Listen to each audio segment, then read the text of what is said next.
next game because I'm going on to nights, so I work Sunday night. Very well. All right, there's no problem. So, would anybody like to refresh our memories on what happened last session? Negative. Our note takers at the hospital. Yeah. All right, Ina's so being a little bitch and taking us through a really creepy forest and told us that here's a great place to sleep. Yeah, and we spent 30 days in jail, which was 6 years normal time. it was 45 total, I think. Yeah, 30 Yeah, it days, was. and then we took another 15 days after while we were visiting Samuel the dwarf. So yeah, 45 days in total. All right, so you guys have awoken the next morning in the mansion. So, by all means, everybody make sure to refresh your spell slots, class, race abilities, so on, health, death saves. I believe there was somebody that had a curse that their death saves don't reset, or was that another game? Doesn't sound Was that sleep crime? memorable. I mean, he doesn't have any listed, so if it was, he hasn't gotten any.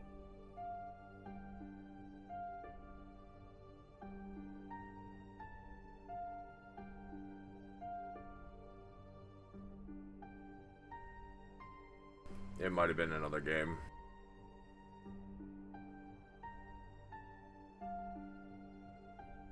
Sometimes I get them confused. But anyways, you guys have all awakened inside of the mansion. What would you all like to do as you awake?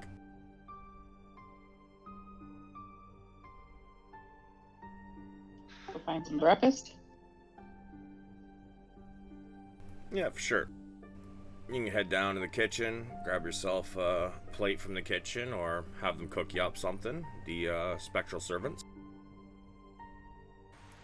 We still have the Shadowfell effects on us, right? Indeed. Yeah, so Log wakes up really grumpy and pissed off and comes down. Not talking much. Alright. Brog. I'm gonna destroy my room working out, and then I'll come downstairs and eat food. Very well. Sleep, Typical Cram, shit, Cleek, yeah. and Con. I don't know. Con will go eat. Alright.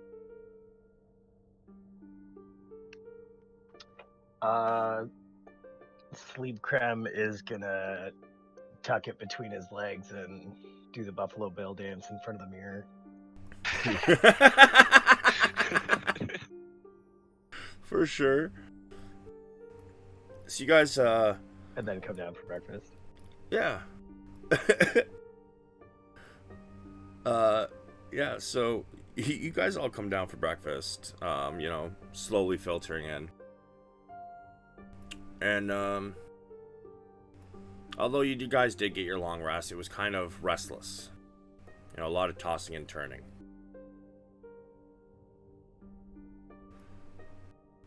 Now, as you guys finish up breakfast, Ina,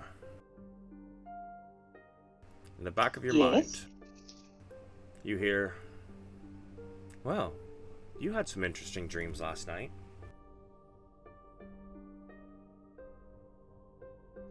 Thank you. Give me a... Dreams often disappear quite quickly. Give me a history at disadvantage.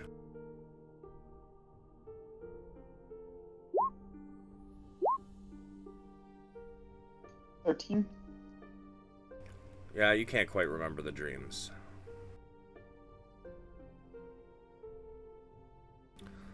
But as you guys finish eating breakfast, What would you guys like to do?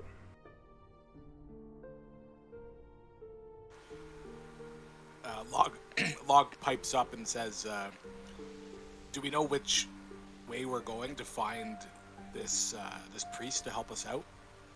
Were we able to get any more information? I know we did check the library, but I don't know if we learned anything else, right? Because it's only our own information."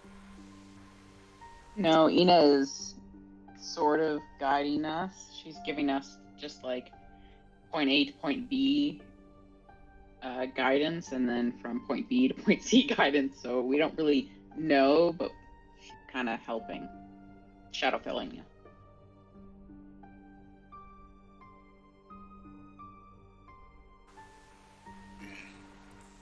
Hope we can trust her. We can't.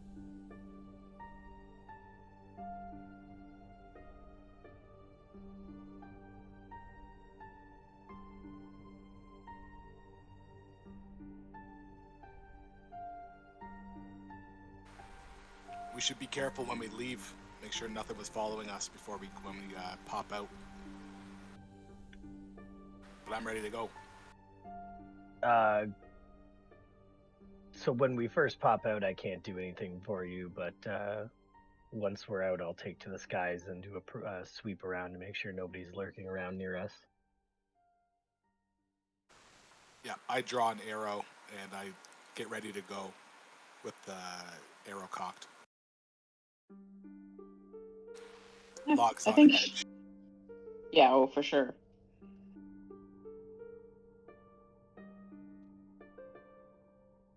All right, so you guys heading We'll out open then? the door. Guess so. Yeah, Sleep Crem's just gonna put on his nail polish and eyeshadow first. And he'll be ready to go. Yeah, sure. Sorry, I'm I done hope with he black watches jokes, this. at least for now. So you guys open the door, and you guys start heading out. Cleek, you're taken to the skies? Yes. I will join him. Sure. Give me one moment. As the two of you take to the skies, I would like you guys to make me some investigation or perception checks. The two of you that are up in the air flying. Logs checking like right around on the ground here.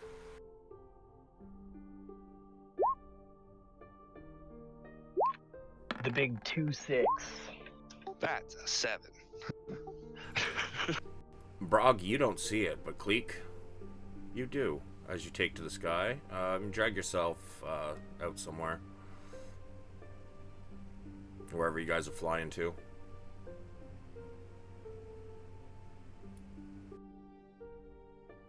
Sorry, I have to refresh my page because for some reason it won't scroll, so I can't move the map around.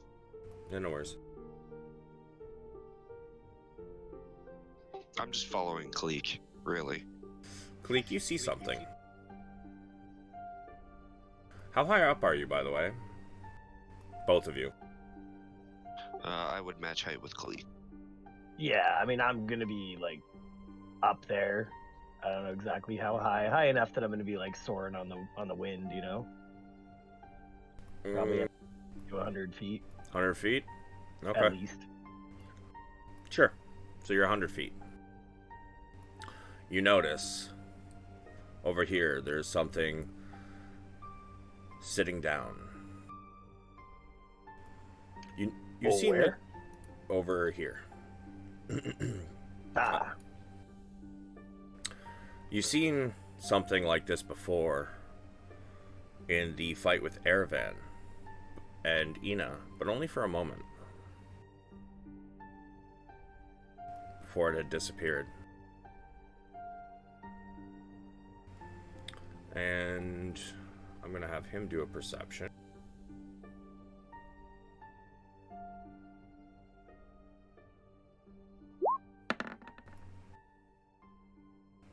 No, he doesn't see you.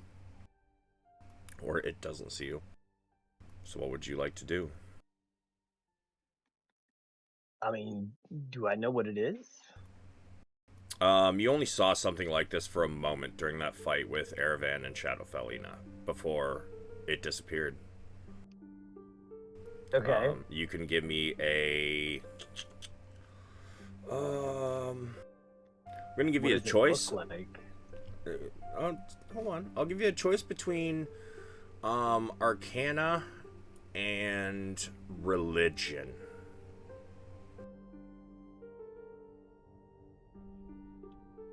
Wow, solid choice. Yeah, it's based on the creature type. Based on it doesn't make a damn bit of difference. Let's go with Arcana.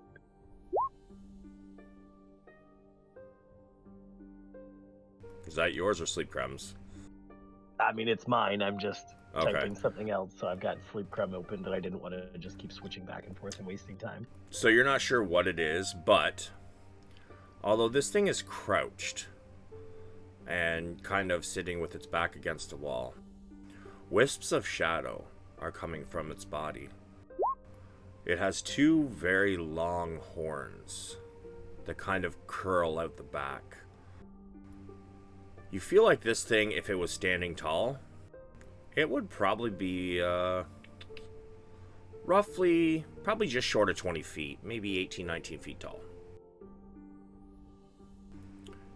It's doesn't really have a nose per se, and instead of eyes, it seems to have a small slits where there's a blue glow coming from them.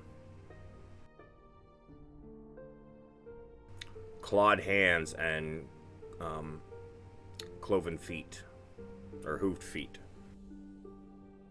Cloven hoof. Yeah, that's the word.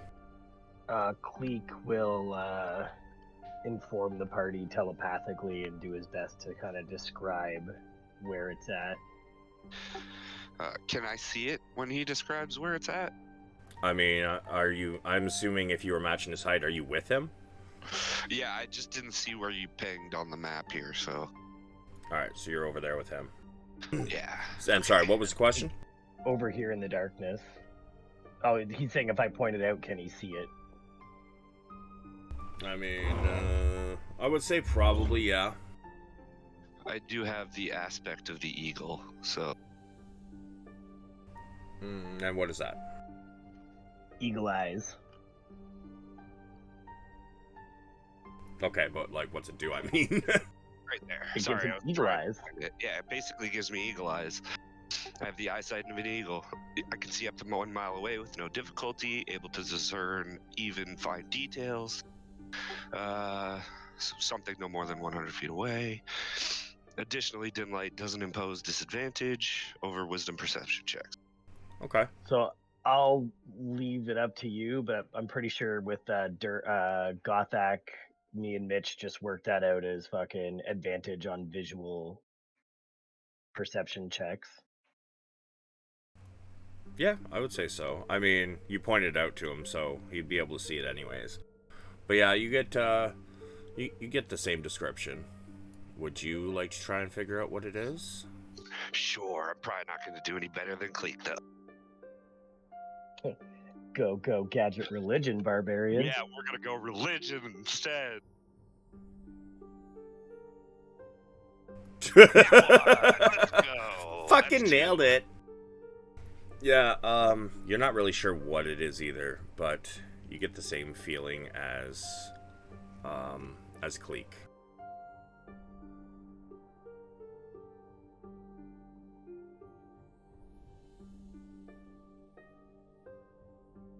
Still, like, watching, not us, but like the group necessarily. Like, is it looking in that direction? Like, No, it's got its back to this wall here that it's behind, which is why you guys couldn't see it as soon as you went up in the air.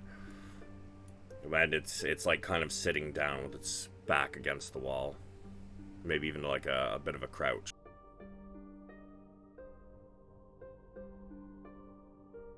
fair enough.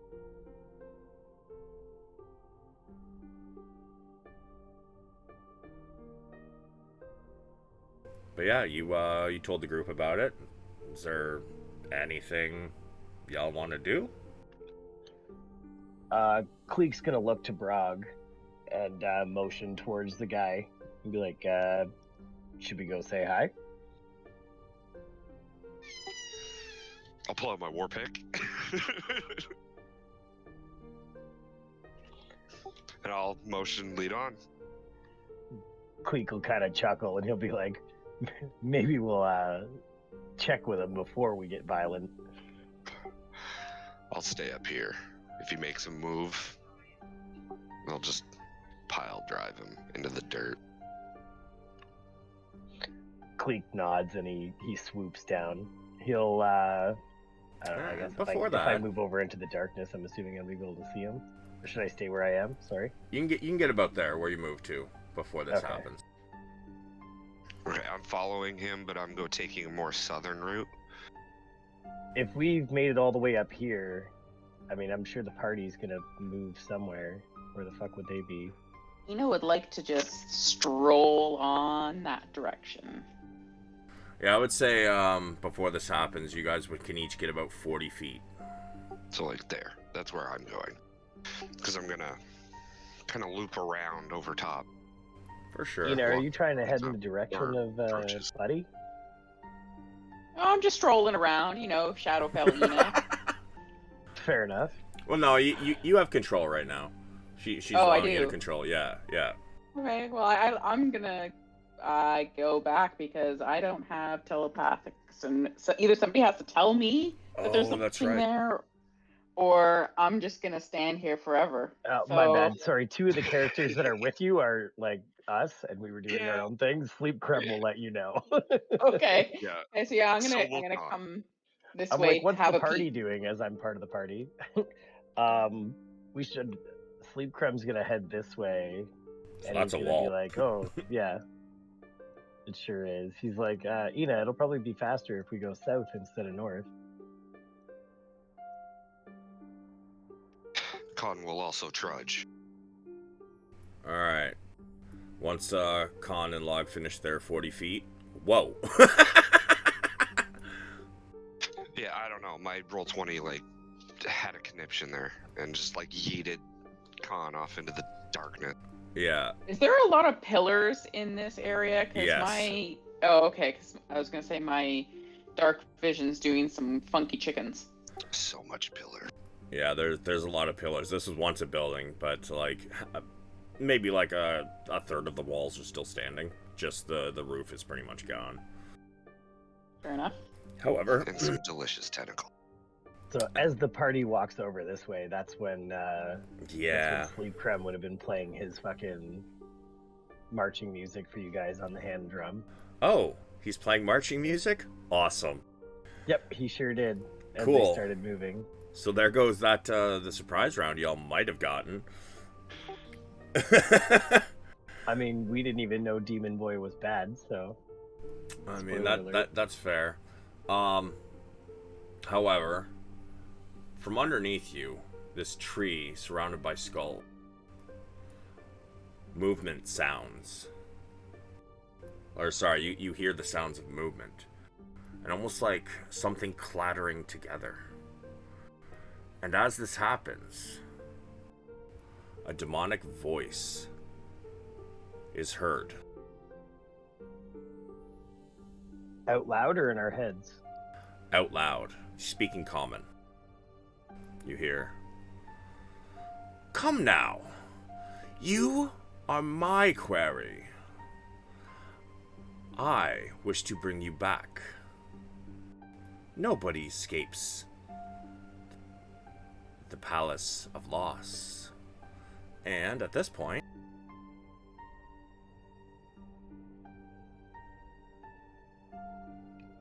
New phone, who dis?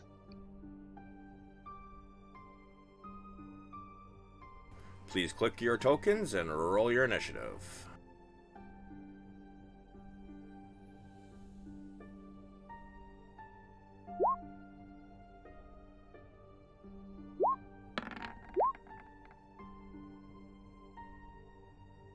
It's open, bro. Con sheet. I gotta figure out how to play a fucking bard already.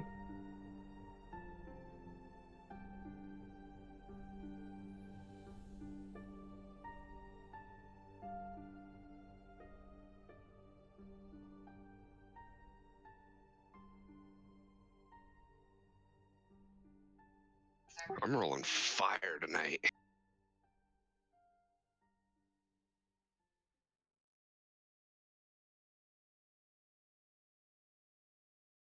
Oh, I gotta roll one more time because I have a Shadowfell effect. I was supposed to have a disadvantage. Right. Oh yes, keep in mind your Shadowfell effects, by the way. Oh, well, it should be the first one.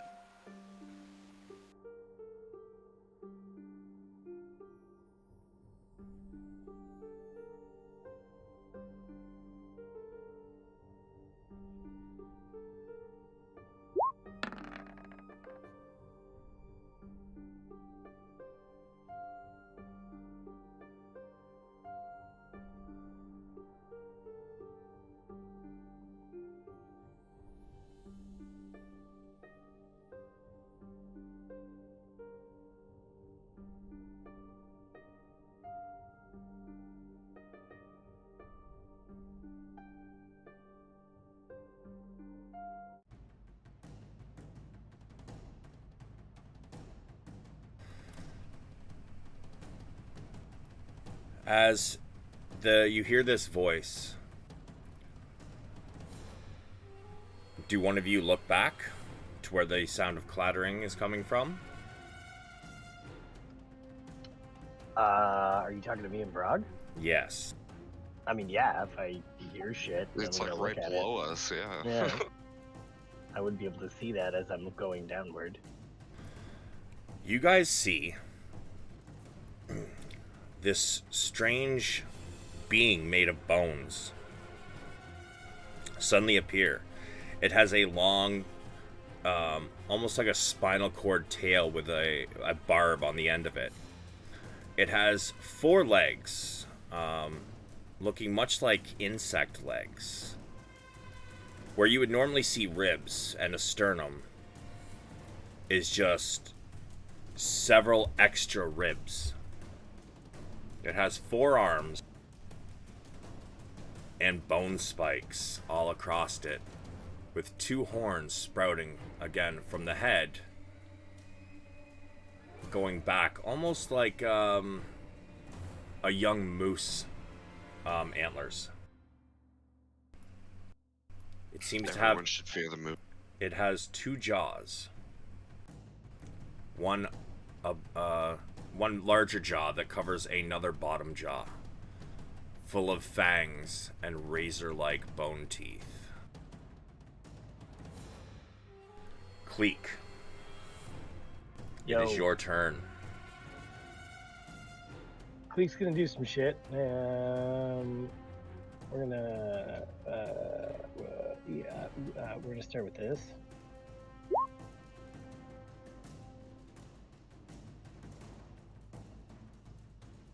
Okay.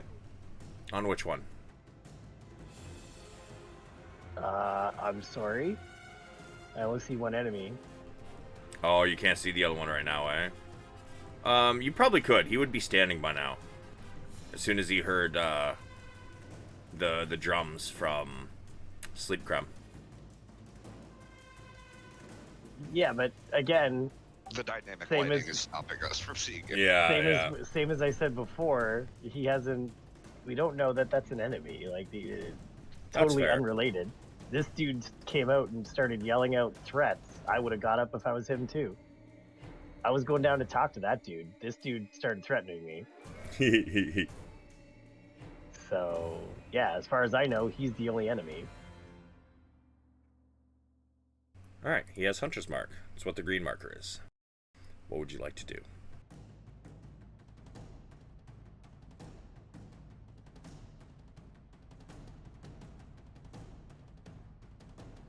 I wasn't prepared. I. Doop doop.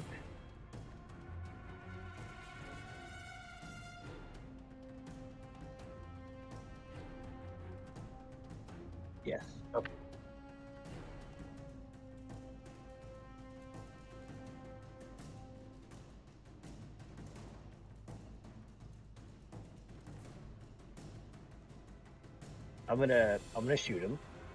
Sure. Make sure I got the right shit on.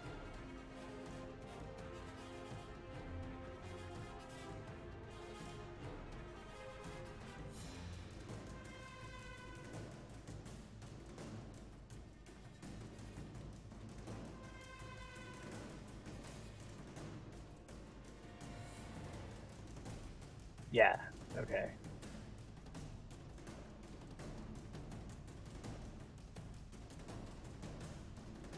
All right, at the Bone Lord. Let's see. That's a hard no. Which makes that a no as well. Yeah, it sure does. That's all right though, because I got another one.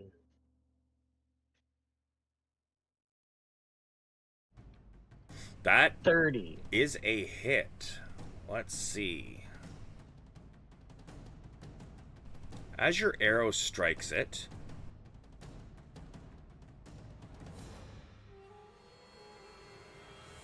what is Dread Ambusher?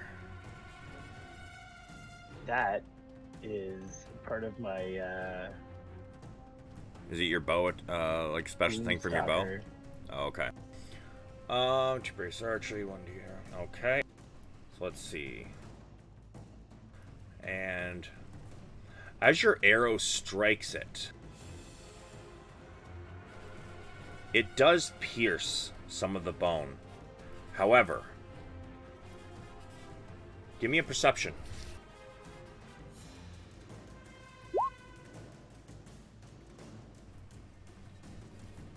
As the the blue on the arrow from your cold damage strikes it, it seems to fizzle out.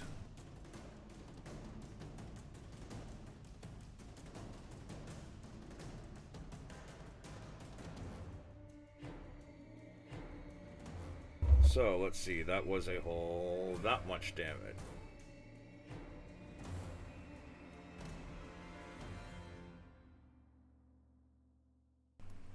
Yeah, cool. At the end of your turn,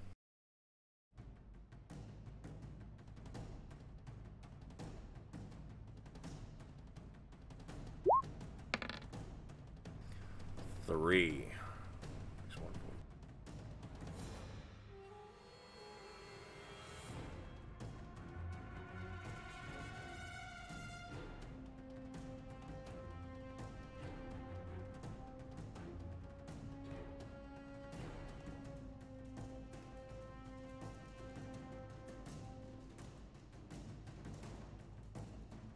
Around him arises three other creatures. One, as soon as I find the stat block, I'll tell you what he looks like.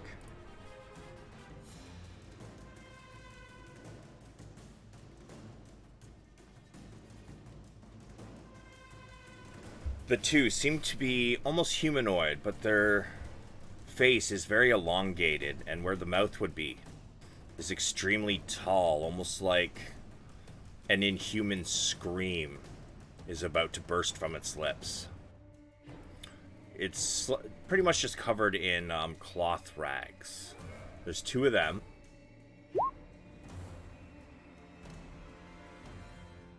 And a strange zombie-looking creature arises from underneath the pile of bones. Around its hands seems to be a purple energy. And as it rises and it crouches down like it's about to charge, you get the feeling that this particular creature may be a little agile.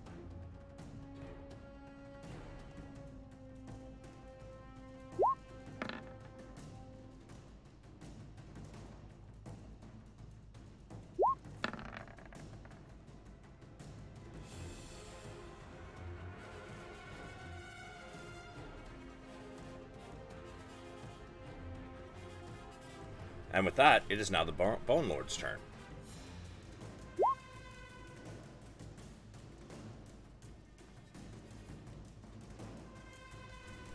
Come now. Why are you up so high? Let's have some fun. As it grabs a hold of the arrow that's stuck in it and snaps the shaft and tosses it to the side. I know you have some allies. Where are they? And since he doesn't know at the moment, as I'm pretty sure he can't see him. Give me 1 sec. Cleek's just gonna yell back, "Get fucked!" Yeah, no, he can't see them. So that's going to be it for his turn right now. It is now Khan's turn. Khan's gonna dash. Can Cleek telepathically warn the group that these enemies have no idea where anybody else is? Oh, I already moved the token. I'm sorry. I mean, you already ended your turn, so I would have to say no. That's fair. I mean, it would have been in response to him saying that, and I know we've ruled where you can answer the guy before, so. But all good. I did yell "get fucked," so that would have been my response. Yeah, pretty much. Alright, anything else for Khan? I'm just quickly checking if there's anything. From that distance, probably not. He can scratch his balls.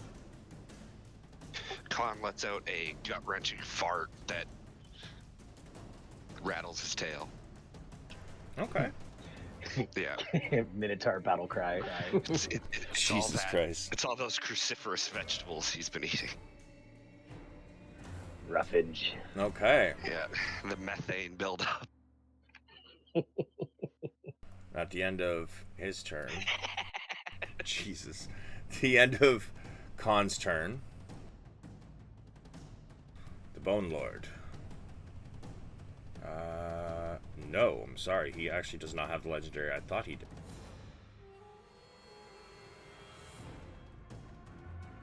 Okay.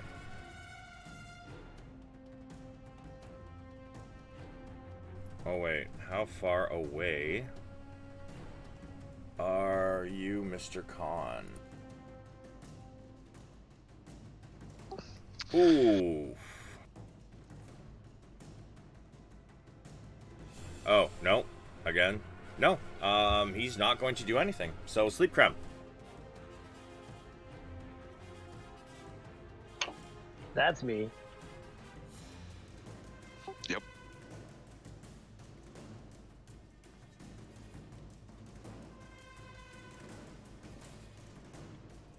The fuck can I do from way back here?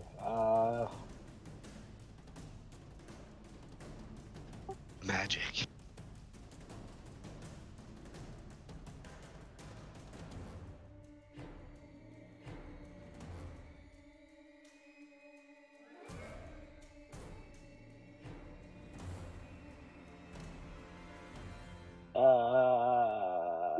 This sounds like fun. Let's do this one. So that is a range of 30 feet. Yeah, and they run for 60 feet. Fair enough. I could read. However, where he is right now, you cannot see them. There you go.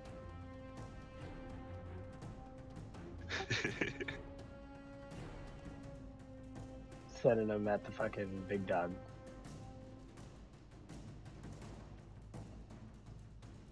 Sure. In a line so that yeah, this fucking little bitch boy behind him too gets it. Alright, so the Bodak and this guy, huh? And it is... Can I hit? I mean, no, I don't think I can hit the guy on the right. Yeah, I was curious if I can nail this dude too, but that's a nope. Well, if you're starting the line 30 feet away, depending where you're starting it. Oh, yeah, that's true. That's true.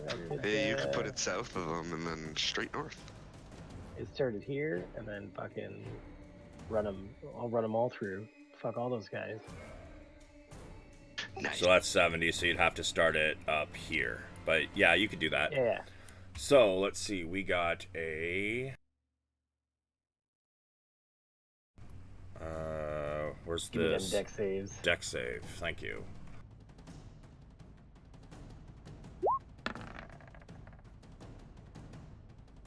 Alright, so that's a pass. Then we got the... Where's my Bodak? Actually, let's do the zombie first, since that's up here.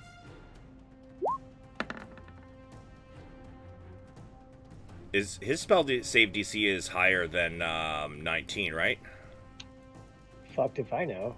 Look at the top of his spell page. It says Roll 20 19. doesn't... Oh, at the top of his spell page it says 19? Spell save DC 19. Okay. So if it's higher than that, that's on him for not having it in his sheet, I guess. Oh boy. He's only level 13. Really? Oh, you didn't level up. Well, Yeah, too I late. can't do it for him. So, they all pass, so give me the damage. You should just, it should be in the attacks. You should be able to just click the... I know how to do it, boy. 33 cut in half for all of them is, and it is bludgeoning. 20 as long as you don't count it out. Yeah, not how that works. Be 17.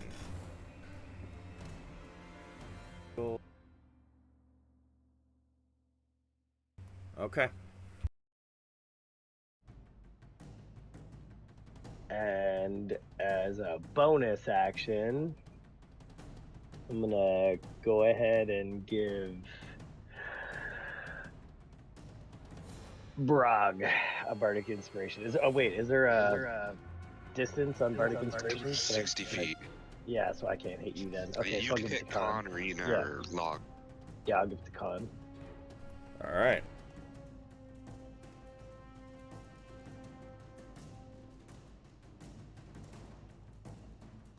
The Bodak's turn.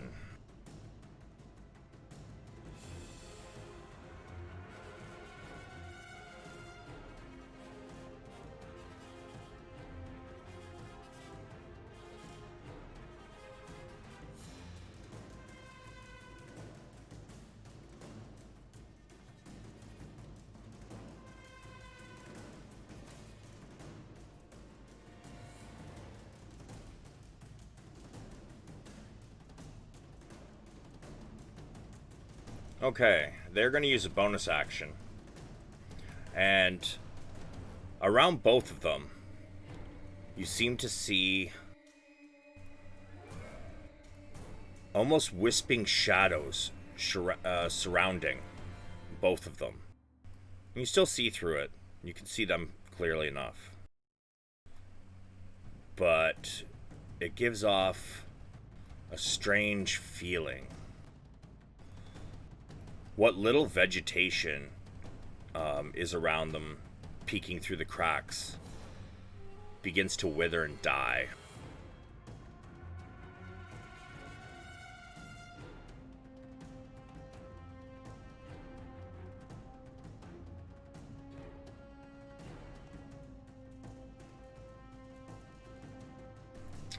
As an action, however,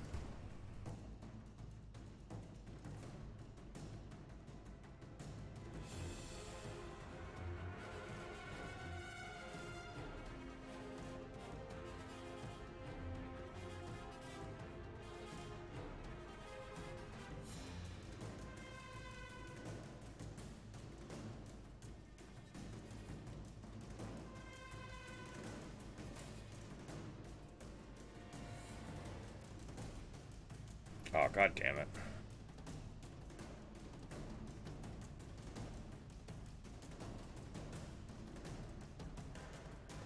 Well, that's a problem. I'm having an issue with the fucking tokens.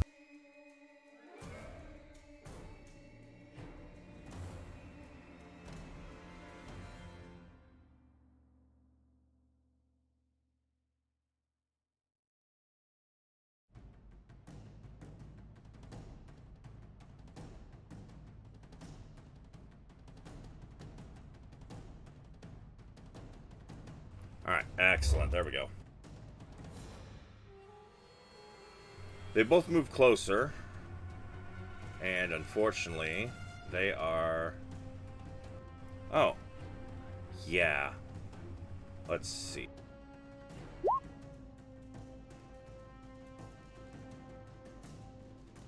That was the bonus action. So, Hot. Con and Sleep Creme, both you begin to feel something sapping the life out of you slowly. You won't take any damage yet, but just a heads up. Oh, okay. Is that the end? End of the Yeah. creature's turn. Fair enough.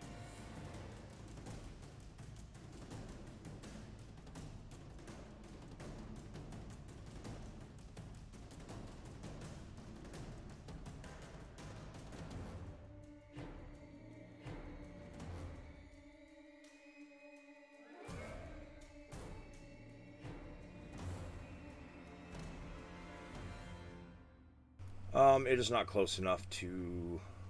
Yes, it is. First one is at Sleep Creme.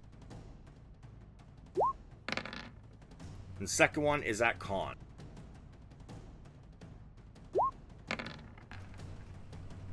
I need Con saving throws from Sleep Creme and Con, please. 21. Big 10. So, Con, you're going to take 15 necrotic damage. And Sleep Creme will take 21. And then, Log, it is your turn. Oh, wait. I'm just curious. Yeah, so Ina, you also feel like something's drawing life from you, but you don't take any damage as of yet. But yes, Log, your turn. Okay. So Log sees the engagement and hops up a little bit further. That's a wall, my guy. You can't go through it.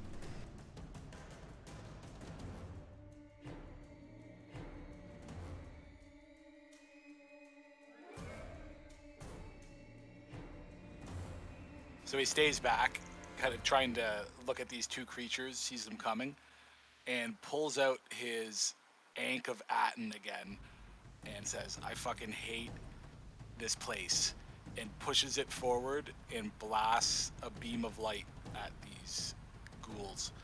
Now, I'll post it in a second. It shoots a 5-foot beam.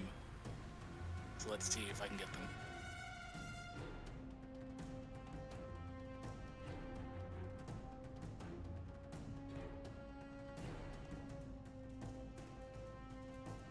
Yeah, I would say you could hit them both. Yeah. So I blast him. Sure.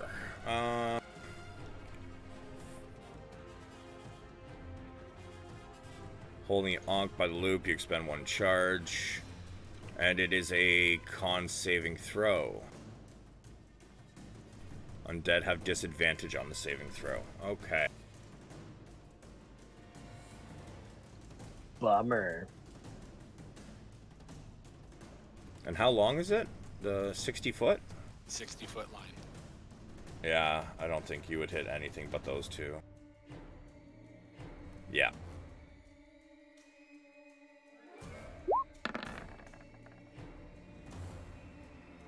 So 1 is successful.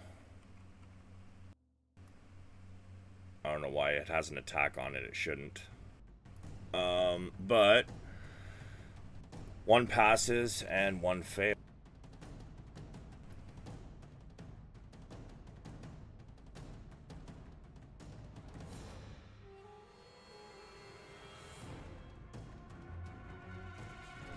And it is 16 damage for the fail. It seems so low. Yeah, you rolled really what? shit, Yeah. bro. Yeah, look at that. I was gonna say 5d8. That is really low. Oh. Yeah, that's bad. Why is there a 1 strength on it?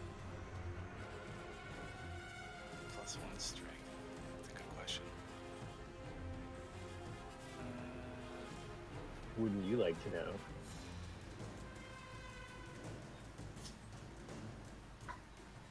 I think it's -1. I don't see why. I'm trying to look in the attack for where there's a +1. Might be you have something else checked. Yeah. It's something to do with the position of the sun, I would think. Probably just don't question it. Yeah, Log is really feeling it. That's what it was. No, Sweeties this morning. not sure. All right. Well, anyway, you take chunks as this beam of sunlight rips through these two creatures. You see pieces of them flake off. A black ooze seeps from the wounds as the beam fades. They are none too happy. Log smiles at them and then also casts Slayer's Prey as a bonus action on the closest one. And that would be the end of Log's turn. All right.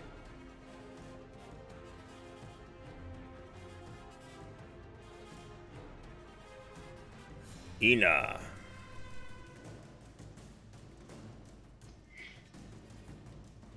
Does Shadowfell Ina, recognize any of these nutsacks? Any of these what? These idiots that are trying to attack us? Oh, did you say nutsacks? I did, but nobody laughed, so I guess it was lost. That's okay. I mean, it was jarbled to me. I I'm laughed, dying. but there was push to talk, so you didn't hear me laugh. You can give me probably a nature or no, sorry, maybe a religion or an arcana at straight roll. Damn. 23. So these two, the two closest to you, you've heard their name mentioned before. They are undead, and they are called Bodaks. I would say that was a pretty good roll. So I'm going to give you their resistances and immunities. In fact, Shadowfell Ina pipes up back of your mind. Cold and fire attacks will still harm them, but not very much. I wouldn't bother with necrotic and poison attacks if you have any of those.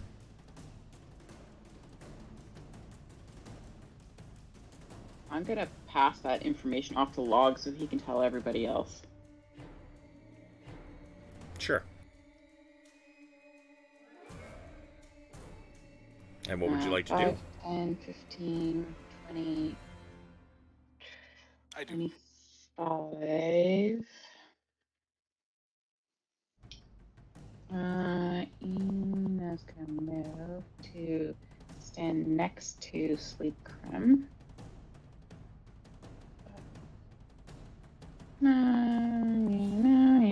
I don't know. Do I want to take that last 5? Yeah, whatever. Take it. Take it. And then... I mean, I hope you're not expecting Sleep Creme to hang out here because. Yeah, no, for sure. And then I'd like to hit it.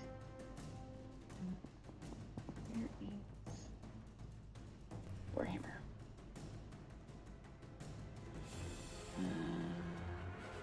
2 and 3. So I do my multi-attack on it, and on that first hit, can I Divine Smite its ass? Sure. So you swing your hammer, bring it down onto the remnants of its one shoulder. And you deal... I'll do a second level slot Your divine smite is not the same as hers. You would be wanting to use yours. Oh, I'm using mine. Okay, hang on. So you get the first level slot is actually a 2d8 for you, and undead No, would it's make a 3d8. Yeah, a 3d8 because it's undead, and then whatever slot you wish to use. Or you go up by 1 for each slot. Oh, Ouch. yeah. Okay. Okay. 10 radiant. Got him.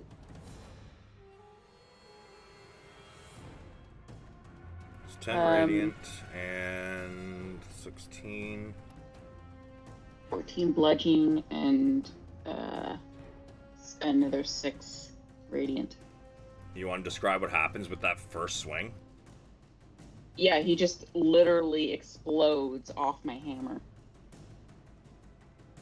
Yeah, as you connect into his shoulder, and you release your divine smite, the brightness glows, and as you retract the hammer, it pauses for a moment. It looks like it's about to lunge, and then it just explodes.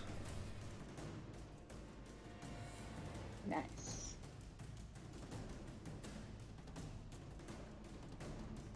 Shadowfell Ina has more steps than I. Yeah, she has 40 feet. Okay, so this was 30. Can I make it over to here and use the last 2 that I already swung? You can. Fantastic. That is a hit and a hit. 8 bludgeoning, 6 radiant, and then 14 bludgeoning and 3 radiant.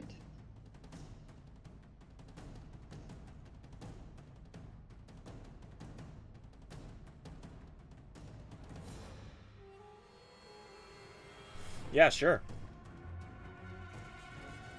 Can I now see the big guy that was talking shit to Cleek? Oh yeah. Oh yeah. Plain as day. Do I recognize? Does Shadowfell Ina recognize him? I would say give me another religion.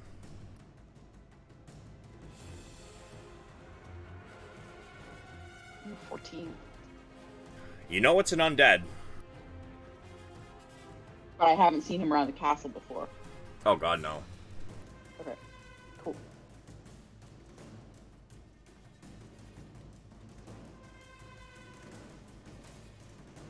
I think that's it for me. Cool. And at the end of your turn,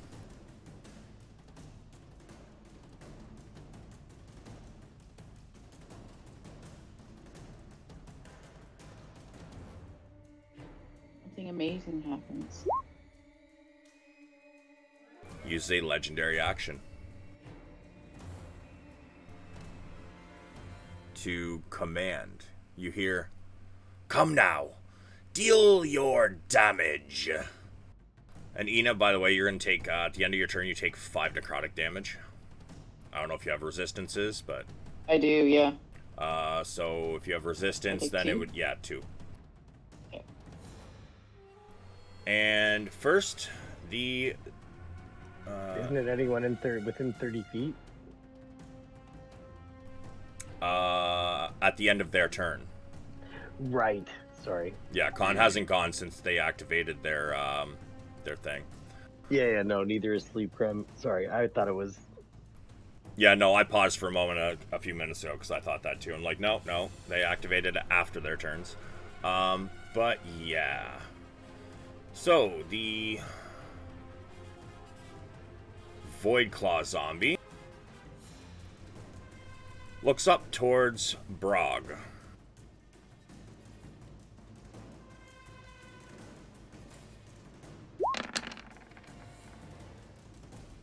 $28. Cool. 10 necrotic. Fair enough.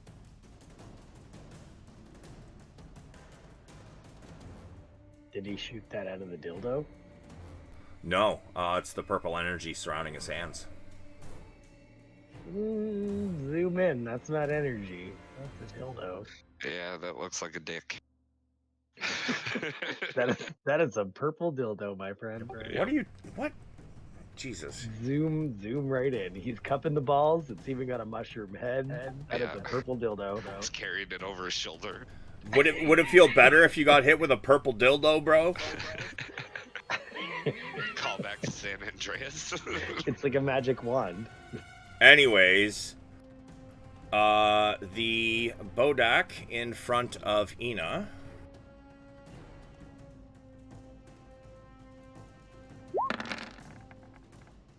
is going to miss her. I'm pretty sure a 22 doesn't hit. Nope, it doesn't. Brog. Nice. Did we ever establish how high up we were? 100 feet. 100 feet? Sick. I'm going to use half my movement to fly up Pythagorean style.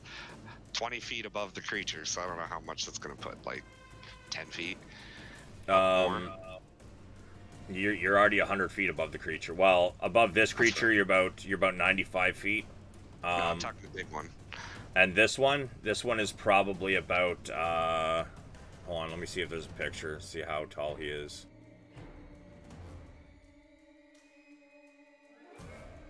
Sorry, I'll go there. Yeah, this one's about 15 feet. Nice. So I'm going to go up, like, on an angle, like 20 feet roughly to get to where I am.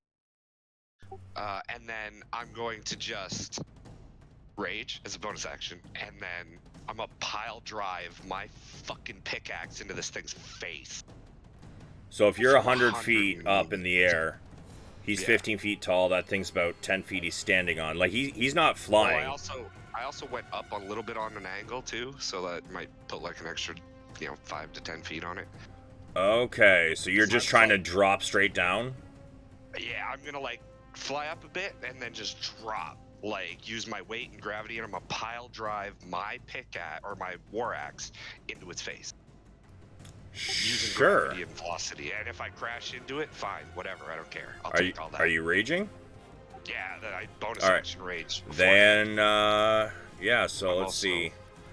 So if you went up like 20 feet, so you're at 120, so 100 above the ground.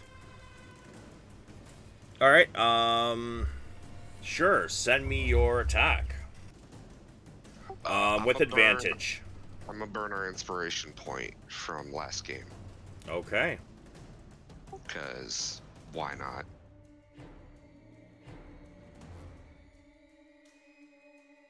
Just because I want it to hit. Oh shit, it only rolled 2. It didn't actually roll damage. Like, it didn't roll the D8. What do you mean? It just says 2 plus 8. It didn't say, like, the 1d8 plus 8 strength in the thing here. Oh. Like, if you look at the map. Yeah, what the fuck? 2. Yeah, because it says... Hang on.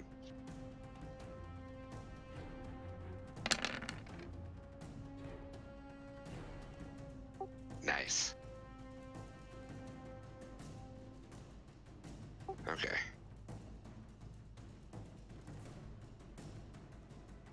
It rolled the damage for the crit, but it didn't roll it for the initial attack. Like the initial hit. Yeah, so is there a reason it's just rolling a 2 instead of the... I don't know. It's been giving me issues because it changed it to the magic thing. Magic attack bonus stuff, in the actual attack itself. Then it made it a 2. Okay, so, well, let me take a look at your sheet. Fix this now. I already set it back to... I had to change it because it put it in the magic attack bonus or whatever it's called. Okay. Yeah, so I switched it back to the way I had it before. So do you need to roll more d8s then? Just a singular d8 for the initial attack. Okay. Because it wouldn't just be 2, probably.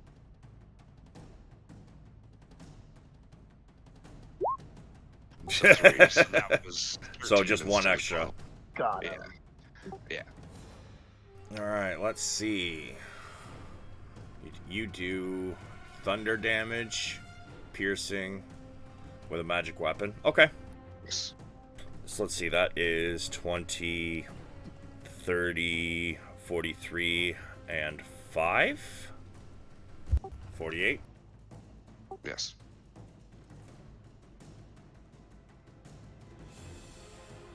Yeah, you, give me an athletics, or... Yeah, probably either an athletics or an acrobatics to see if you land on your feet when you do this. And you do take 65 minus resistances.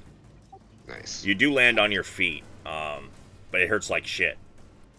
Does he take any extra damage from my velocity? You know what? Sure. Give me, with that height, I'll say add another 4d6. Shouldn't he take the same amount of damage that Brog takes? No, because Brog is still hitting the ground.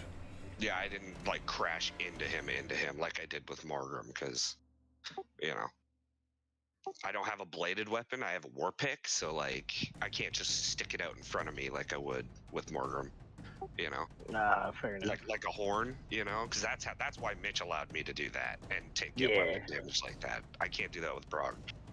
So, as you come down with your war pick, you drive it, try and drive it into his skull. And unfortunately, the skull is too hard to actually break like that. However, you do snap off the one backside where his left horn would be, and it clatters to the ground. He lets out a shriek. Play with me, bitch. And then I'm gonna swing on him again. Send it.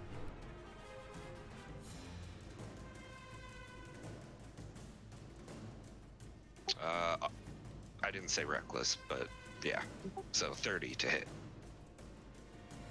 Yeah, sure. So that's 21. Nice. So 21 damage.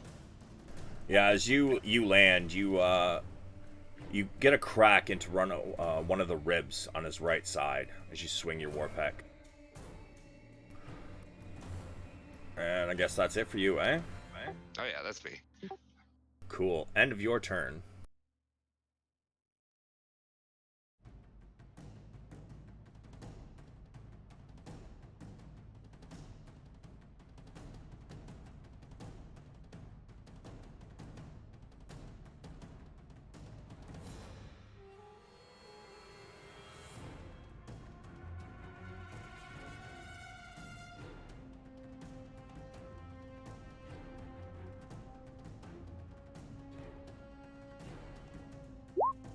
He's gonna do that one again.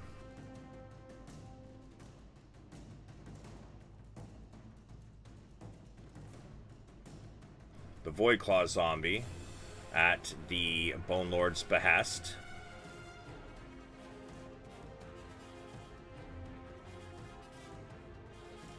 charges at you. Actually, no. He is just going to do another Void Bolt. At you, Brog, and then... Yep.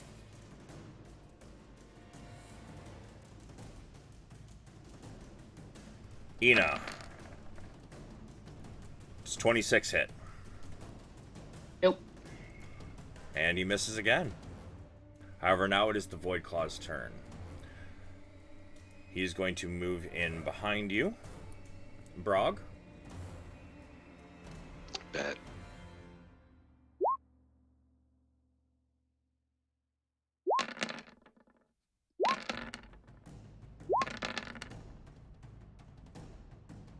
First one and the last one hit.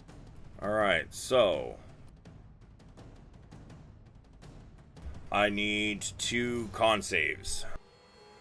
Yep, those are both successes.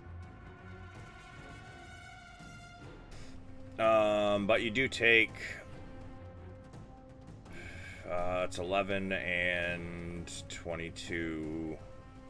29 minus resistances. Yeah.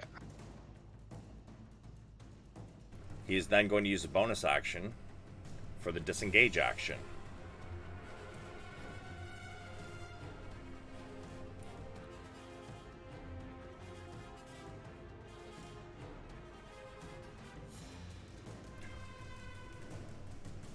and that one.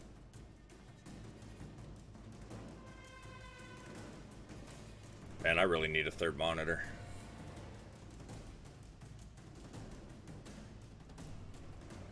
You watch as this thing takes to the sky. 5. Oops. Pardon me? He's coming for you, buddy. Who the fuck is in my skies? This cunt? Yeah. Okay. No. The horny dude behind us. Oh, that guy. Mm-hmm. Oh, all right. Yeah. All right. He gets to here with a dash action. And he I don't know where here is. He's still in the fucking darkness. However, he is probably about 30 feet below you. Yeah, if you're 100 feet. My dynamic lighting, I'm in the sky, I see everything. I actually wish I could turn it off for one person, to be honest. That's something I do want, but it is not available as of yet. Because turn off your dynamic lighting means everything goes black for you. Yeah, fair enough. And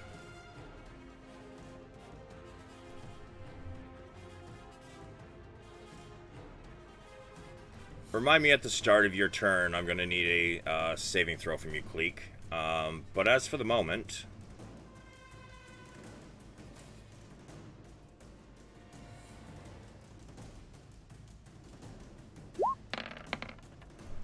He points a finger at you as he charges up. Oh, wait, no, sorry, he's dash action. Never mind, he does not do that. Yeah, get the fuck out of here.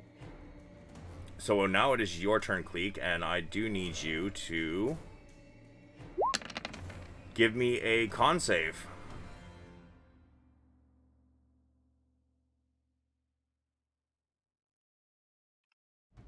Biffed it. 19 necrotic damage as you feel the life force being sucked from you. And it is your turn.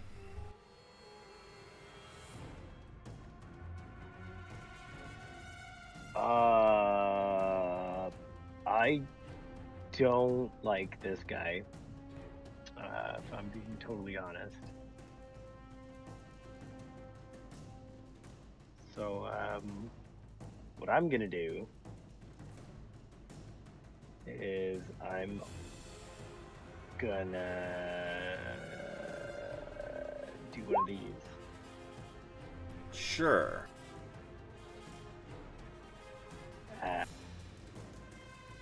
So that's your bonus action? 4th level. Well, yeah, but I mean Yep. I know, yeah, in preparation for your attack action. Here, yeah. Yeah.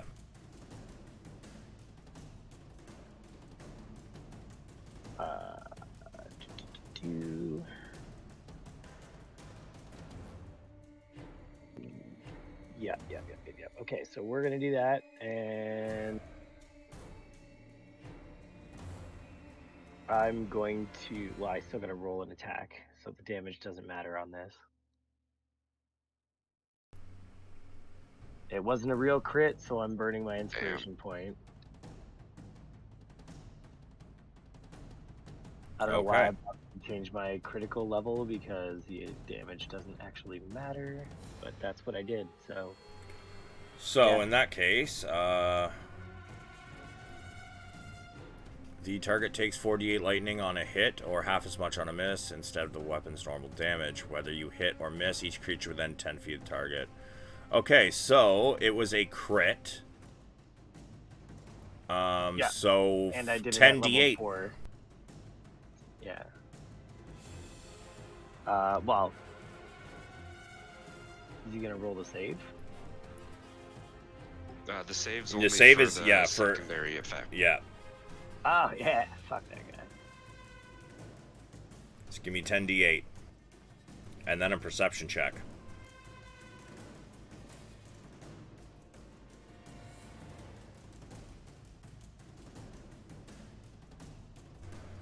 As your arrow becomes a lightning bolt and slams into this target, it doesn't seem to have quite the effect.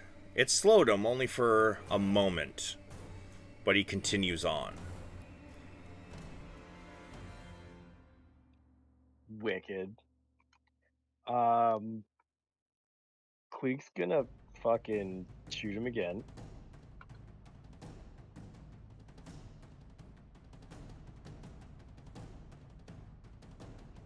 Sorry, just turning some shit off.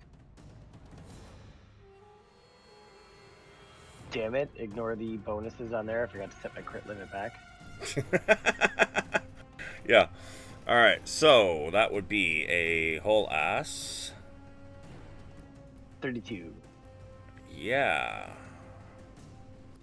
You know what? You rolled a fucking nat 20 on your last perception, so I'll give this one to you too. Before the arrow hits... If a 15 hits. 15 is not very good. It hits.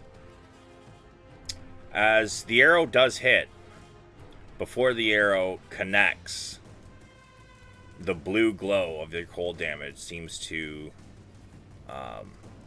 not completely fizzle out, but it gets very faint.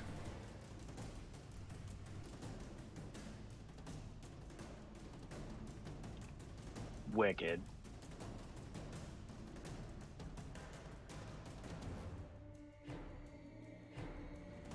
Quake's gonna move his full 30 feet to get the fuck out. Sure. Are you going up at all, or just across? Nope, 30 feet the fuck out of there. Alright, so right Straight now... across, so I'm still 100 feet up. So you are roughly about 60 feet away from him on a diagonal. Okay. And I guess that's it for you, eh? Si, senor. That was action, bonus action, and movement. Cool. The end of your turn.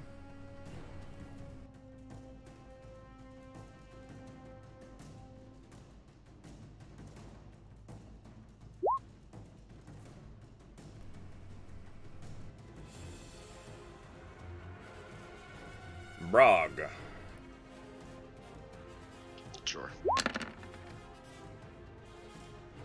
Yep. 14 necrotic, minus resistances, and... Ina. Yep. It misses you. However, it's now the Fantastic. Bone Lord's turn. Let's go.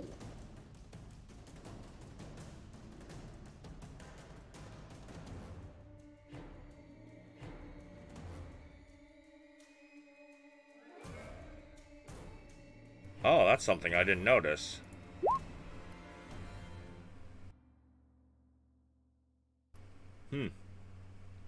Handy.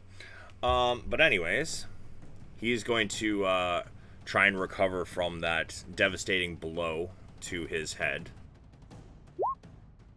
And he's going to do a multi-attack. Do it.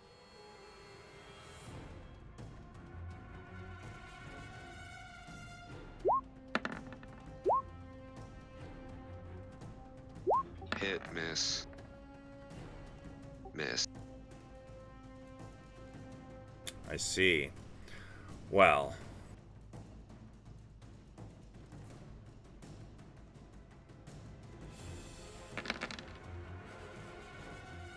That one is a crit. So, Yes. 20, 30, 40 minus resistances. And he's actually going to, with that hit, you are grappled. Yes.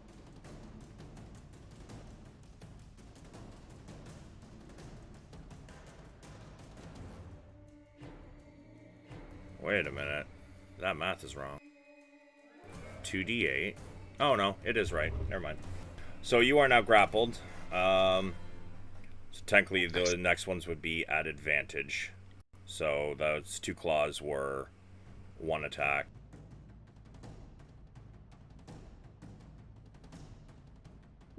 It's going to claw at you again. 24. That'll hit.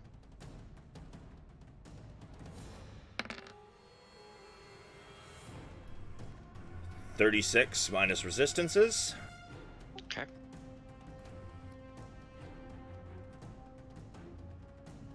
And he's going to do...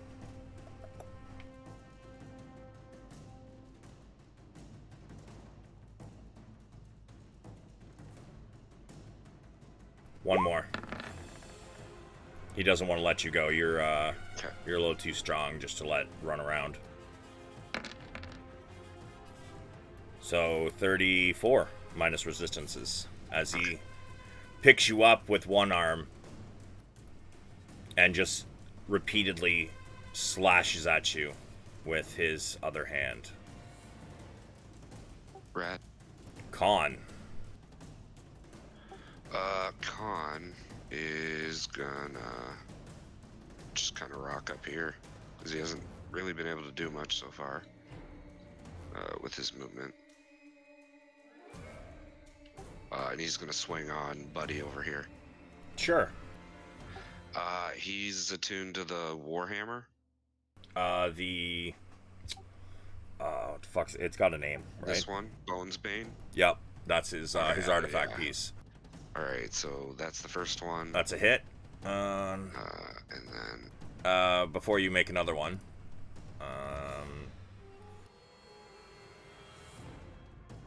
yeah, you want to describe that?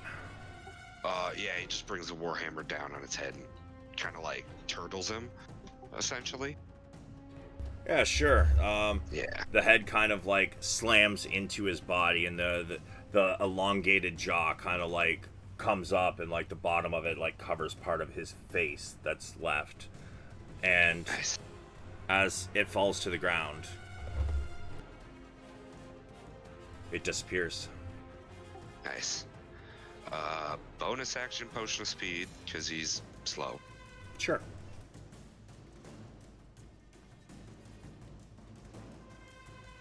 Yeah, it's about as far as I can get.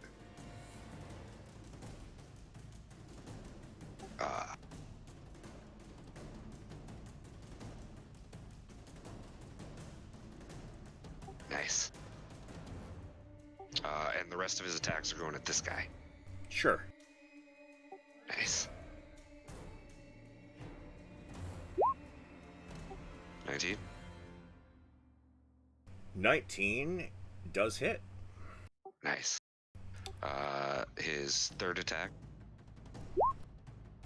And that is also a hit. And then his hasted action attack.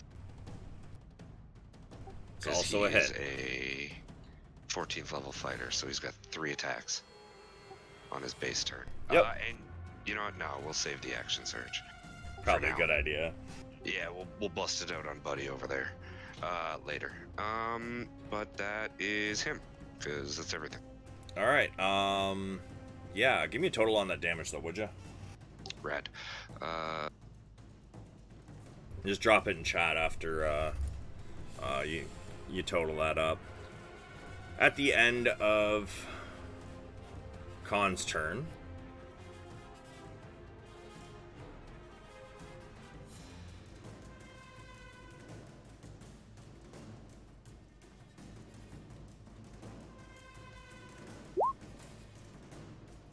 he's going to use that legendary action.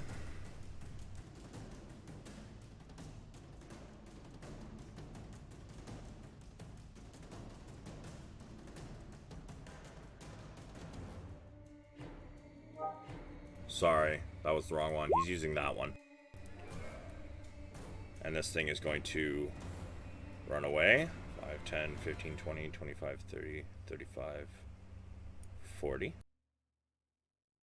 It does not provoke attacks of opportunity. Yeah. And Sleep Crumb.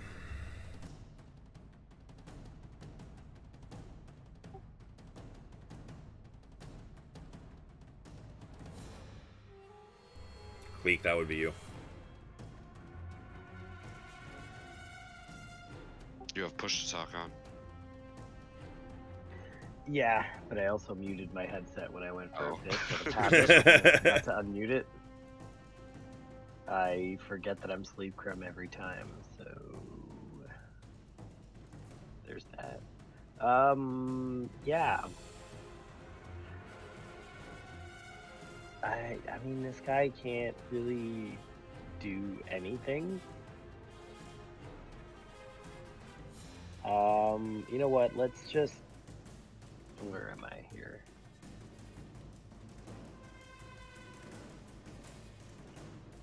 I'm gonna move up another 5 feet, and I'm gonna fucking huck this at Bone Boy because I think it'll be funny.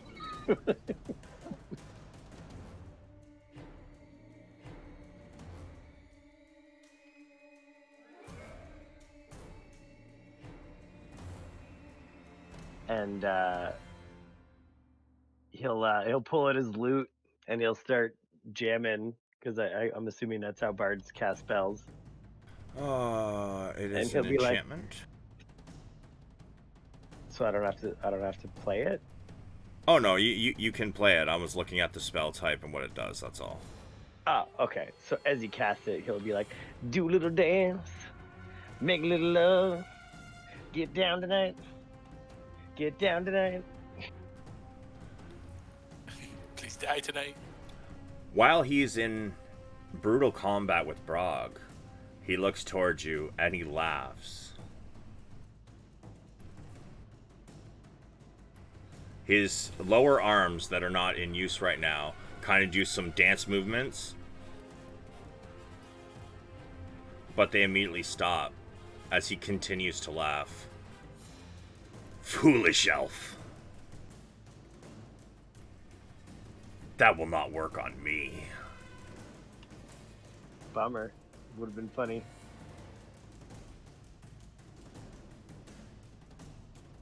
Sleep Creme said that for the record. Yeah, I figured. We got anything else? Bonus action? I will give Shadow Ina a bardic inspiration. Sure. Ina, you feel quite inspired. Sleep Yay. Creme goes, get it, girl.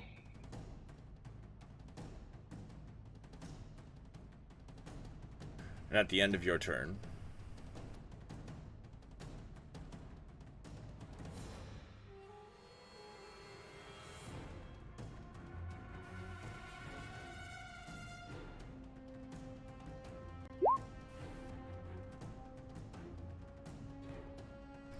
he commands once again for the Voidclaw zombie to attack the nearest creature.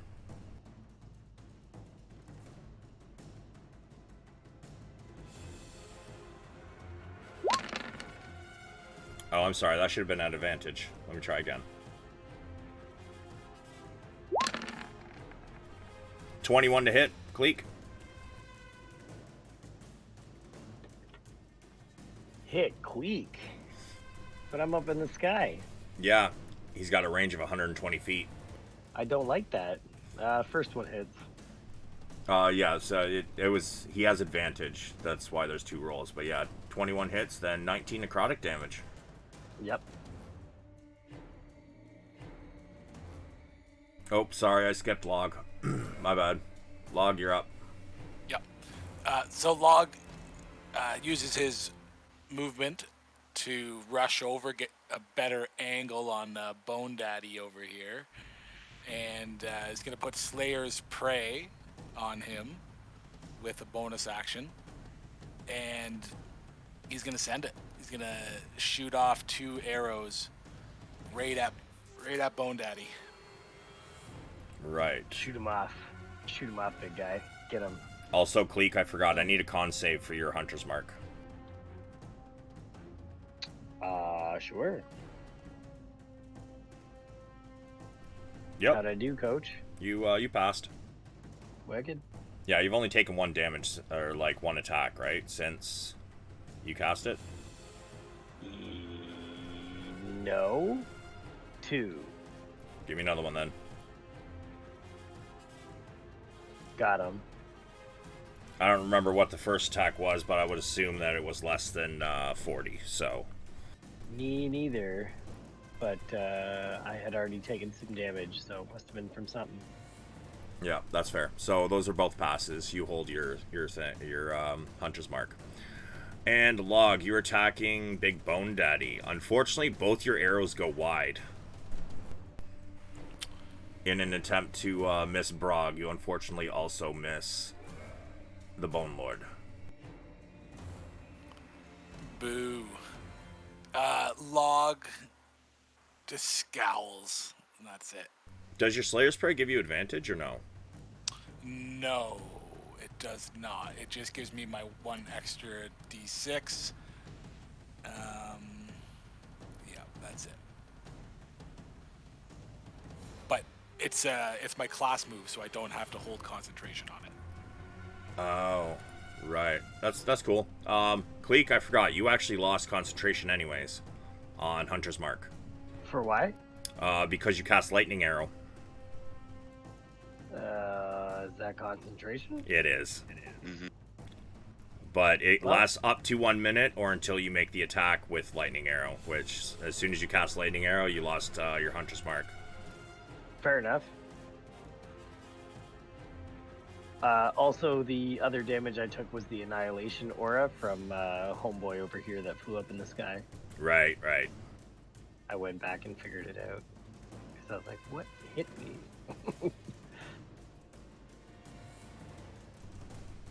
And at the end of your turn,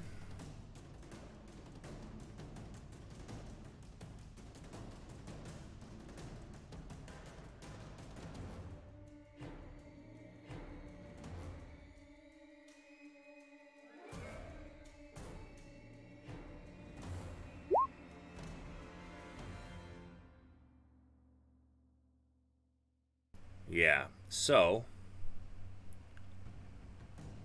the Void Claw zombie, seeing which way Cleek is moving, is going to also head over this way.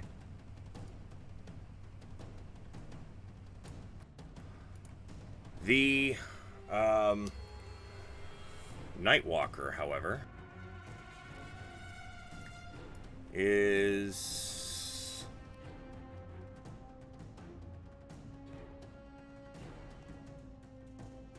I'm gonna say he's out of range since he is like what, 70, yeah, would be 70 feet in the air, and over that far Nightwalker does not get the benefit, unfortunately for me. Forgot he was in the air. Ina. Fuck that guy.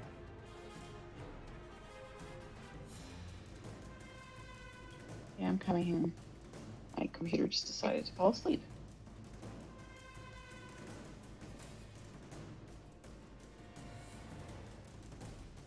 Okie dokie. Ina is going to go 5, 10, 15, 20, 25, 30. I'm going to go right up to his ankle. I guess, since he's super fucking tall. And I'm going to hit him with my Warhammer 3 times. And I'd like to apply Divine Smite to the first 2. Let me roll that at... hang on now. So your first one and the last one are misses. Okay, so I guess then only on the middle one at level... He's an undead, right? He is. And what spell slot would you like to use? 3 undead. Alright. Yeah. Okay. So you hit it in the ankle with your Warhammer. And you let go, and you let a Divine Smite pass through your hands into the hammer as it connects with the ankle. You hear a crack as one of the many bones in his leg snaps. And you do a total of 14, 18, and 19 is 37.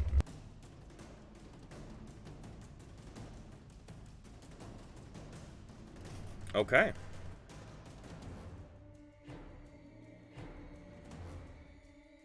And I don't... Yeah, that's fine. That's it for me. Thanks. All right. The end of the turn.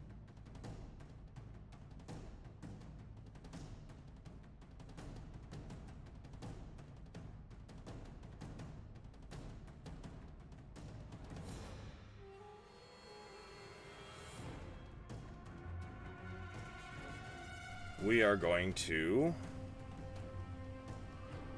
be annoyed with Ina.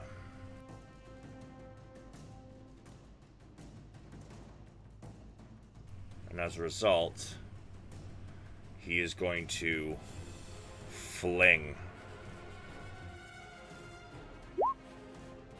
Brog. He spins and hucks Brog at Ina. Okay. One bludgeoning. Wow, really? So I catch Brog and place him down gently. Wait, what the fuck? Yeah, 1d6 it says, plus 0. Wait, there shouldn't even be that. That's not right. And don't forget to round down because you're raging. Yeah, so I take 0. Yeah, Better no, luck next time. Yeah, no, there shouldn't be. I don't even know why there's a 1 there. It shouldn't be. The dice don't lie. No, that's what I mean. Like, that damage there shouldn't be there. Oh. No, it shouldn't because he is raging, so we take 0 damage. No, you would still take a minimum of 1. But that D6 shouldn't be there. I don't know why it is. That doesn't make any sense to me.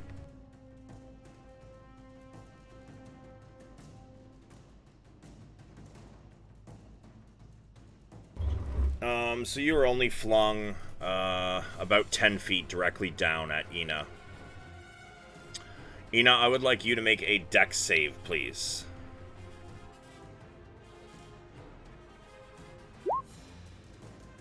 That is a success. Thrown target strike solid takes. So as she jumps out of the way, Brog, you're gonna slam into the ground, and you will take the 4 bludgeoning, cut in half. 2. Thanks, boss. Yeah, that didn't work out the way I thought it was going to. That was extremely fucking upsetting. Since you did hit a solid surface, you are prone, however. That's fine. And, yeah, so I can't see you back there. So, Ina jumps out of the way. You land there. And, Brog, it is your turn. From the ground, I'm just going to drink a potion. Sure. Action or bonus action? Bonus action. Alright. See the roll. Nice. Alright. And then I'll use my movement to get up. And I'm going to swing on him. Sure.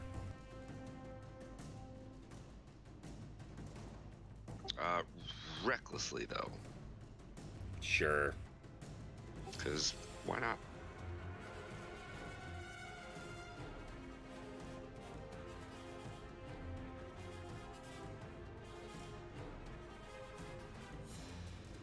It did not roll an attack for that. I see this. Hang on. You're having some issue with your shit today. Yeah, I don't know what the fuck the deal is right now. So 13 plus 15. So 28 to hit. Okay. And then my second attack. 32. Yep.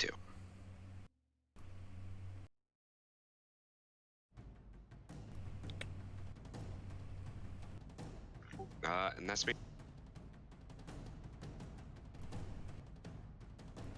Wait. What's with the 2d20s? I'm confused. For the first attack, since it didn't roll the actual attack roll, Yeah. I recklessly attacked, so 2d20s. Oh, okay. So a 13 plus 15. Okay, yeah. Yeah, because 15 is my attack modifier. Yeah, they both hit. So that's 10 and another 6, 16 and 30. Okay.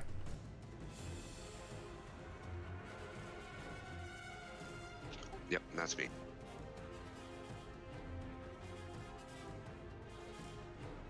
Actually, you know what? I'll use what's left of my movement to fly up, like, 20 feet. Okay. So I'm like face level with it. Okay.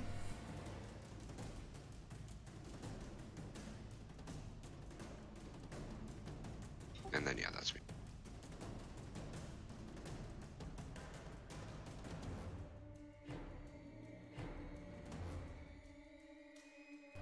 Void Claw Zombie. So the Bone Lord is going to take his last legendary action of the turn.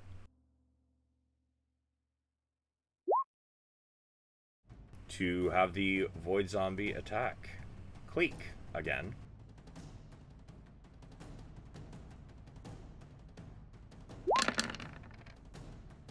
$29. I mean, are you actually asking me?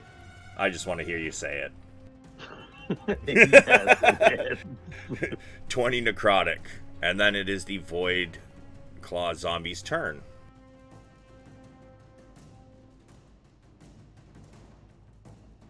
What is the range on this fucking shit? It's 120.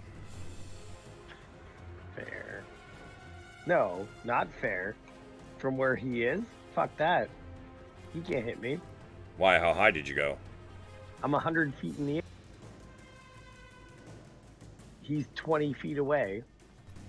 If it's 120 feet, he's definitely not hitting me. Okay, so then in that case, we'll send that at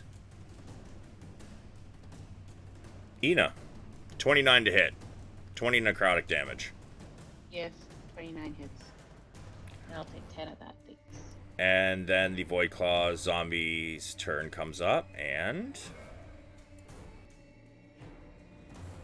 Fuck you. Yeah!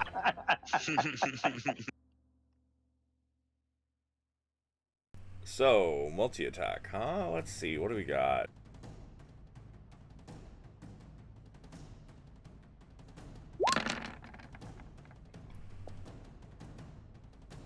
$32, 24, Why and did you have 32. advantage? Because of...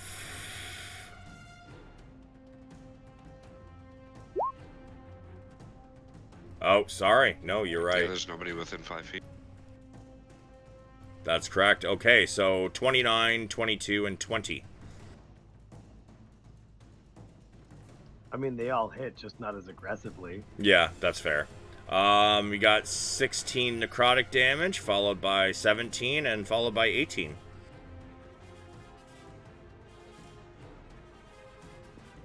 Yep.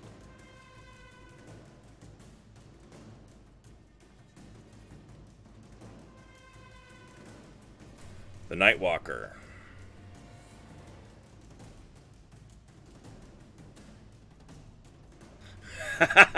By the way, I guess Mitch worked out the math.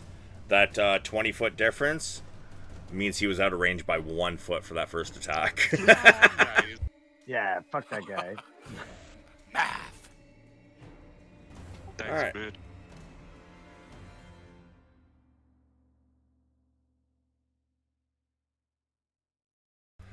He's going to use his dash action.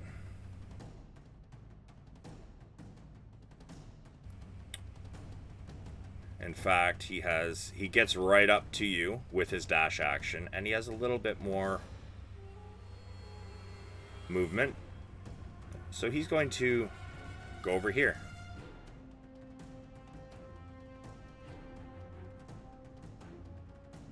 However, that is his action.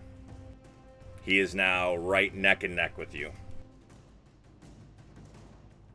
And Cleek, it is your turn. However, I believe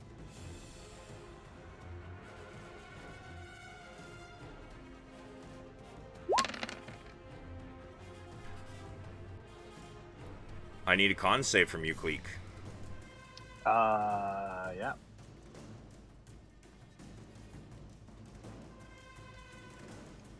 Nailed it. 21 necrotic, sir.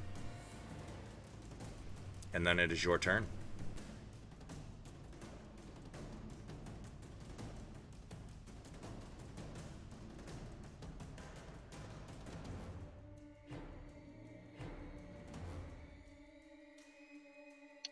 Well,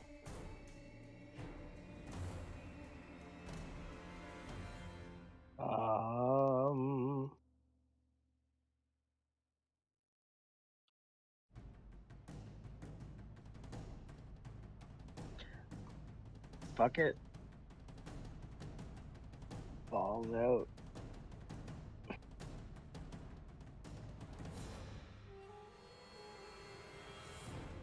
We're gonna go bonus action. Hunter's Mark again on fucking Kimosabi up on my dick here. Sure.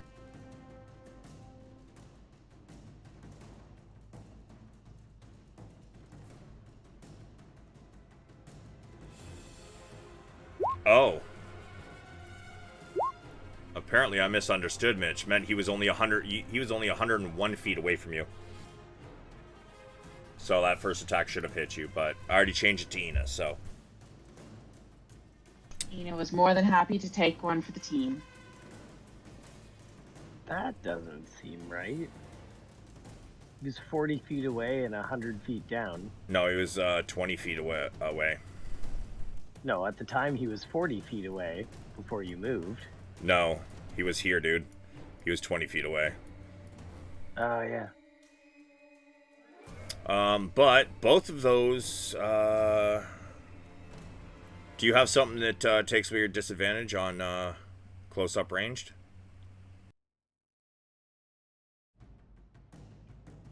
Sharpshooter? No? I don't know. Post it for me. I can't remember exactly what it does. If Me it, neither.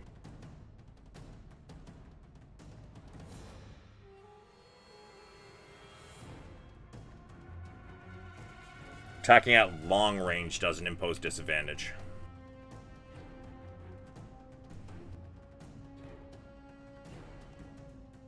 So we will take that as your first attack. And it is still a hit. Again, the cold does not hit quite as hard. Oh, part of your main one does cold damage as well, huh? Probably. Oh, sorry. So that would be the... So 2. It's 1. That would be 17. And it's 27. Okay.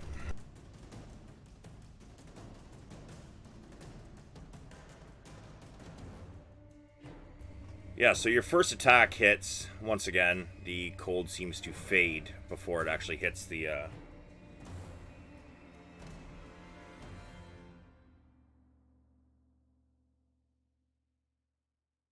All right. And I'm going to bolt straight up 30 feet. 30 feet? So, yep, so swing if you're gonna. Oh, he gonna.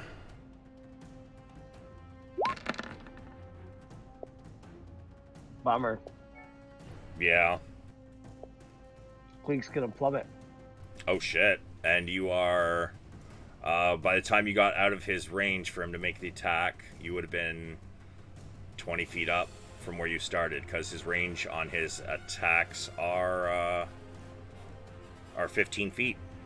So 20 plus, you were already at 100? And so 100 or 120? I was at 100 when I started. Alright, so you're dropping from 120. Ouch. That's a lot of D6s. It's 2d6. Per 10 feet. Yeah. Oh, sorry. So there's another 4d6 on that. Fall damage is a bitch. 91? Yeah. How many death saves does that count as? All of them? No. When you hit the ground, it will only count as one death save unless it does the same amount as your maximum HP. So what's your maximum HP? More than that. Okay, then you have one failed death save. And I'm laying in a crater. Oh yeah. You guys see Cleek just get slammed. And he just plummets from the sky. Hits a tree branch on his way down. And then slams into the ground hard.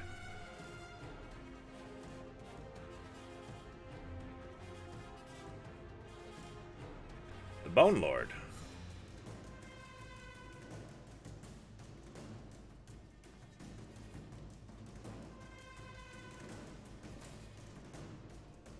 Sorry, wait, he was right here, right? Yes. Ina, would you like to make an attack of opportunity as he leaps off of the... Yes, please. Actually, sorry. He's actually not leaving your space. He's heading... He's leaping over to here. And then from here...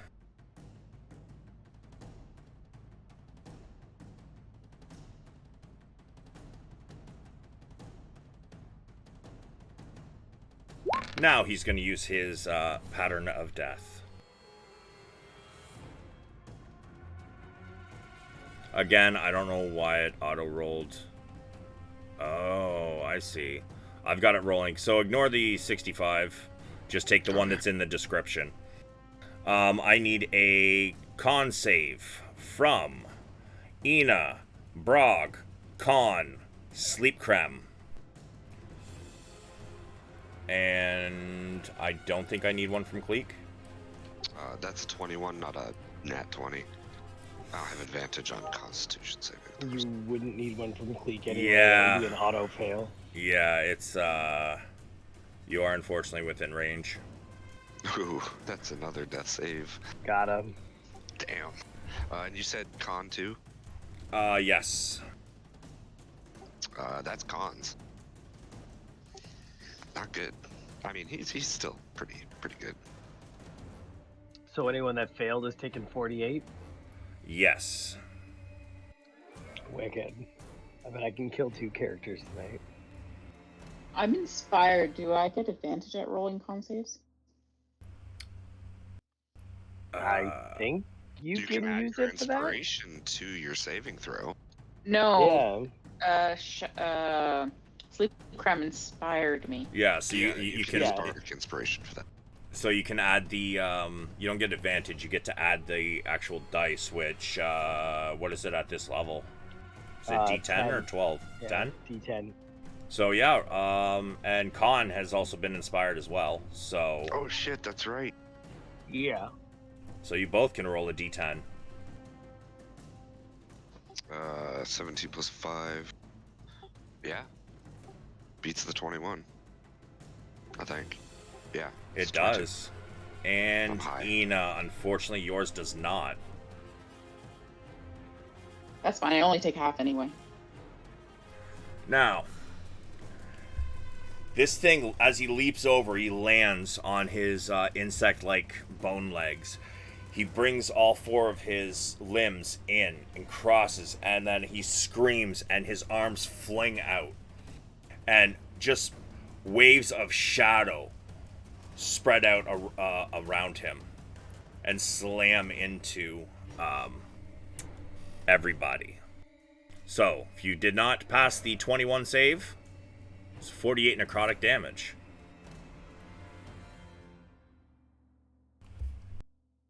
And each friendly undead within 30 feet of the Bone Lord, including the Born Lord, regains HP equal to half the single highest amount of necrotic damage, which would be 48. Which is nobody. I think the other one... Oh no, the other one's still up in the air. Yeah. Fuck that hoe. Except the Bone Lord still gets it. Yeah, but nobody else does, so fuck him.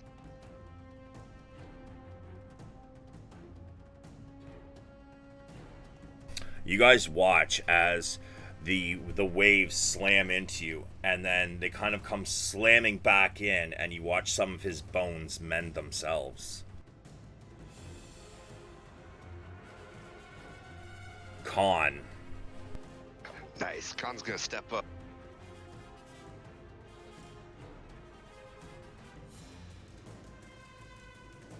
To there.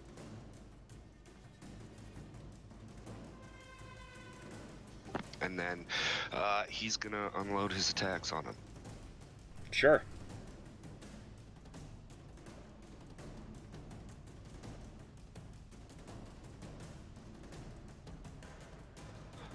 He's gonna two-hand the Warhammer. So, D10 instead of a D8. Okay. And with the first one, I'm gonna burn a superiority dice to try and do a tripping attack. And I want to try and sweep the front legs out so he kind of like, you know, falls down on his face. Yeah, I'll post it in a second if I hit. And what are you doing? Oh, if you're using the... I'm assuming Khan had his shield out. What are you doing with that? For the time being, I'm going to drop it on the ground. Okay. So just make sure to uncheck it so it corrects his AC. Or is it a bonus action to fucking stow it? It is. Yeah, that's fine. I'll just bonus action stow it. Okay. It's fine. So still just unmark it, though, so it changes his AC, right? Yeah. Bruh. He will burn his inspiration point for that. Okay. In a nat 20. So that means he is out of inspiration points then, because he used one last session. So that is another D10 and 2d8. 2d8.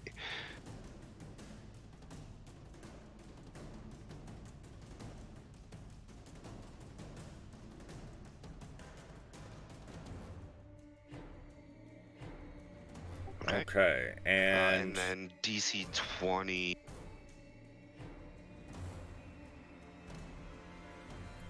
Give me one moment before you add the other one on. I just got fair. to. Give me a perception.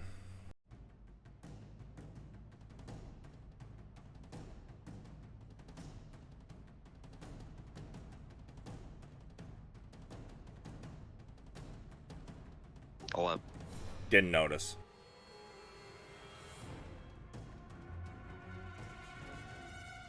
Sorry, I'm just looking for the fucking thing. Where is it? It's got so much shit in here.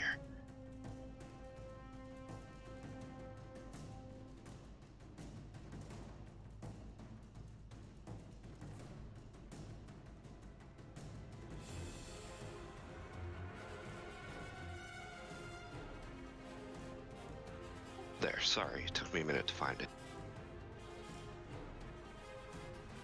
And did you add... Oh, add the attack to the damage roll. So... I believe it's a D8. So that means you need another 2d8.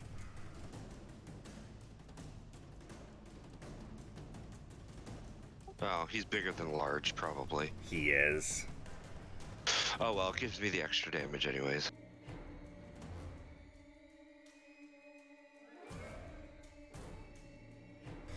You sweep one leg out from under him, but it immediately comes right back as it holds its ground. Rad. And then I'm gonna keep swinging. Sure. So that's probably a miss. That is a large miss. That is also a miss. 27. That one is a hit. Okay. That was the hasted action attack. He's going to action surge. So that's his 24. Does that one hit?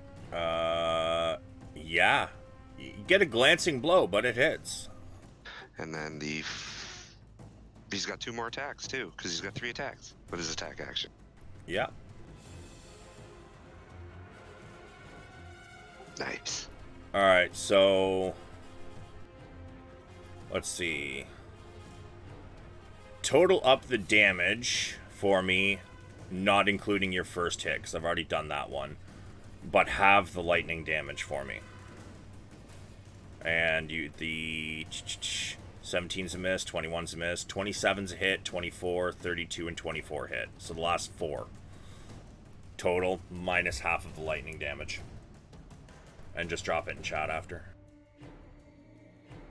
Bet. Is he doing any movement?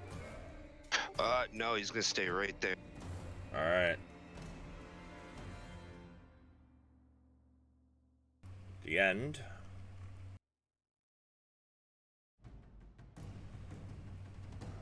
End of his Khan's turn.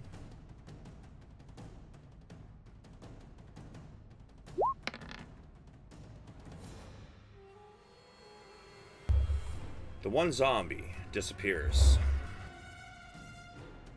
He rolls a 9. Oof.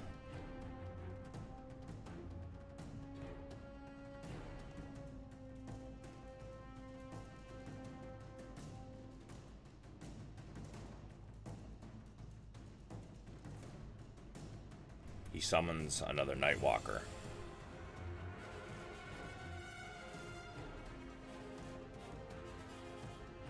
It is Sleep Crem's turn.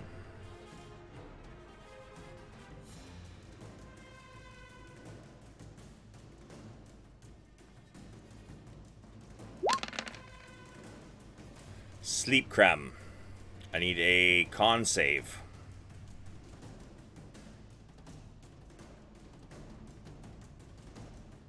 Cleek, that's you. Oh, you did roll it. Okay. Got it this time. 14 necrotic.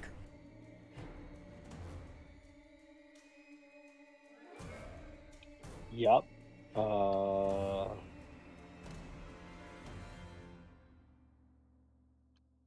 And it's my go. Yep, it's Sleep Creme's turn. We're gonna go ahead and do one of these at a level 7.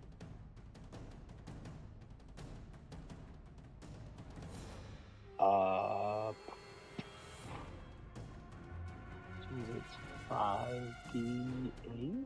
Is it d8? Yeah, 5d8.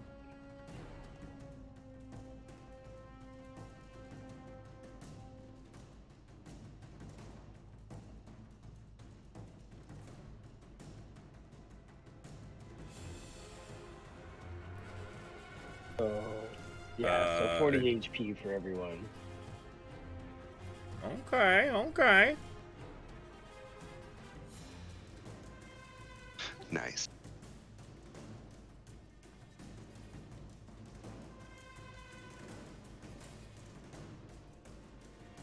Queek takes in a gasp of air.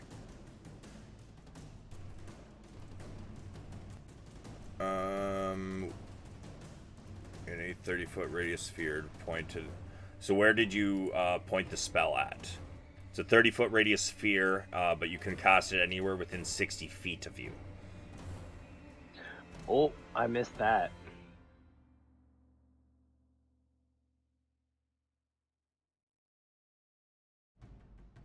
Everybody but Log. Sorry, pal. That's okay, I'm at full health. Yeah, I don't think he's been touched Yeah, yet. There you go.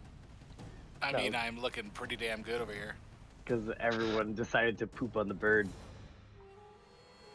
Log sneaky boy.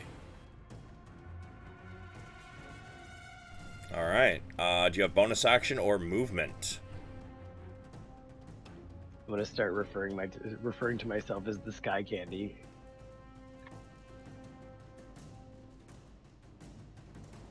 Yeah. Sleep Crumb's gonna run.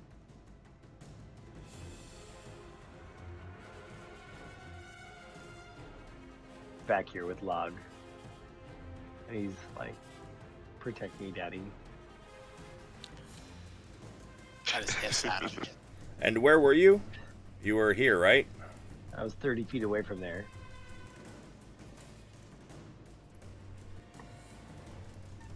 You were here, right? 15, 20, 25, 30. Oh, here. You were there? Cool. Yeah. That means you were within 15 feet. Sure. Attack of opportunity. And that's a nope for Sleep Creme. Okay.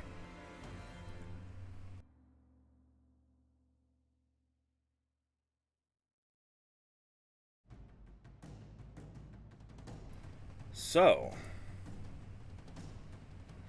end of Sleep Creme's turn.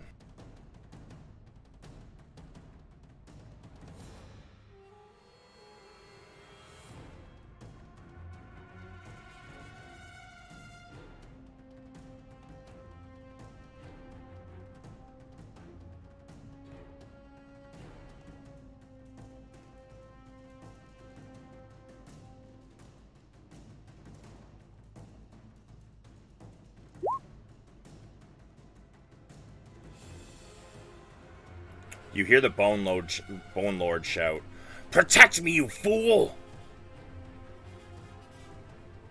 And this thing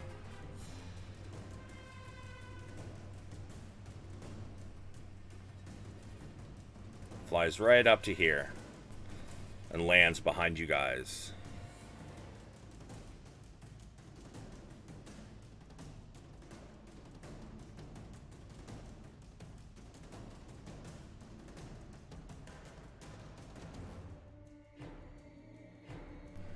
And Log, it is your turn. Alright, so Log is going to drink a potion of speed. Sure. Right off the hop, chugs it, and then with his bonus action, and then he's going to use. So even if he has one action and attacks, he still gets 2 attacks just with the one, right? But then we'd get the 3rd attack off of the hasted action. Sorry, say that again. Sorry, that nope wasn't for you. Say that again. The ranger, if I just attack once, if I use my hasted action for something else, I would still get 2 attacks. If you use your hasted action for something else other than attack, your regular attack action would still give you your extra attack if you have extra attack, yes. I am going to cast Flame Arrow on myself. Okay. And then boogie up a little bit here. Actually, no, I'm not going to move at all. I'm just going to shoot on Boner Lord here.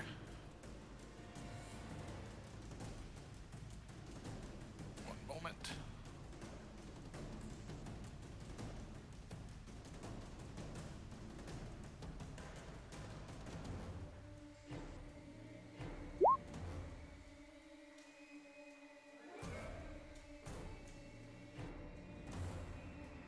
You said you were going to move first?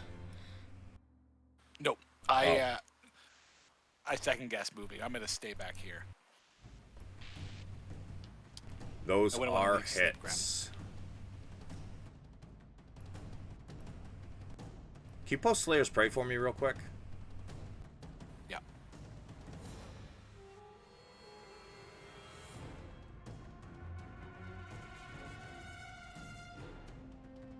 Okay, so you only get to add that to your first attack of the turn. Yes, you are right. So, let's see, that is Bone Lord. Let me take a look. Okay. So, yeah, you slam 2 arrows into this thing, and you deal. Alright, I'll add it up. The second one just doesn't have the top number. Yeah.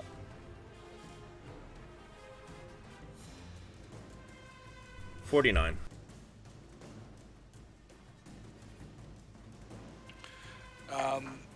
And with my movement speed, I just zip up, give a high 5 over here to con, and then I zip all the way back to where I am. But I make sure I don't go close enough to Bone Lord. So, how much movement do you have? 60. 60.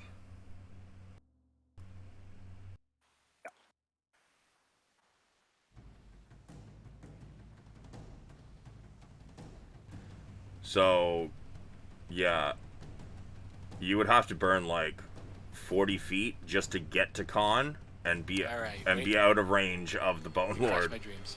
Yeah, sorry, bro. Alright, I do that in my head. And then that's my turn.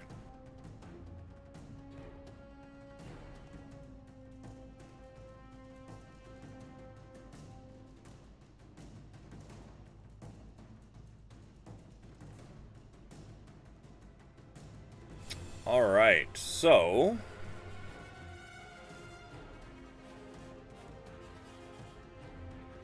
at the end of your turn,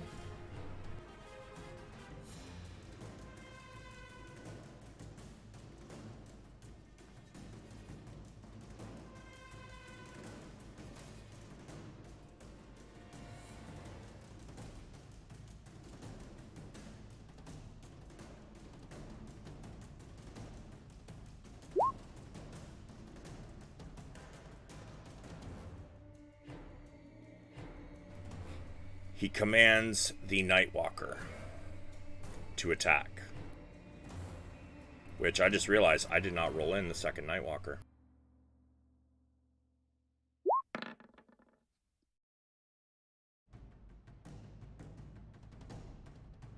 I believe he summoned him after Khan's turn. Is that correct?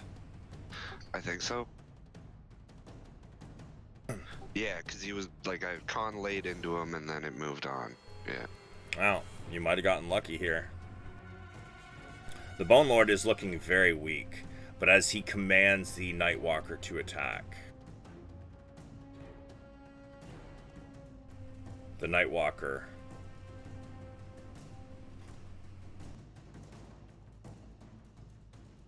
points at Hey, Ina and Brog, roll me a d20, please, each.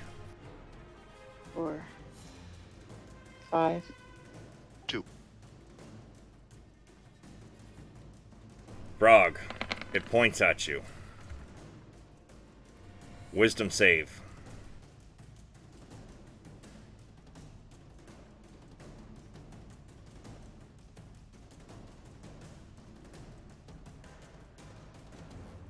Oh, that's a 12. Yeah, 46 necrotic and you paralyzed. I am immune to frightened, by the way. Okay. Because of my ornament, and everybody within 30 feet of me has advantage on saving throws against being frightened or charmed. Because of my draconic ornament that we got from Buddy there. Fair. Then you are not frightened or paralyzed. But you do take, I guess you're raging, so 23 necrotic. Bet.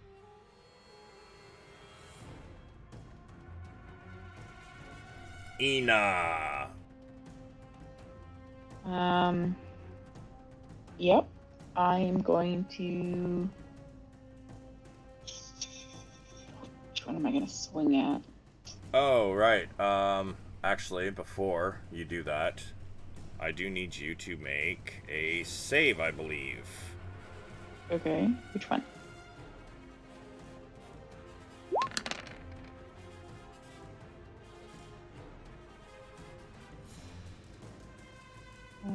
Constitution. 25.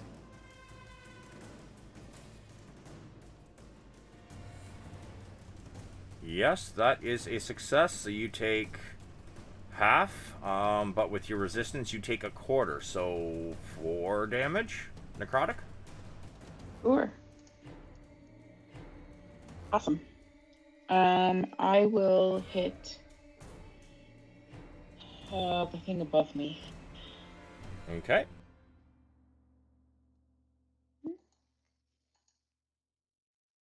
Oops. Shit. got one extra. Hit, and hit.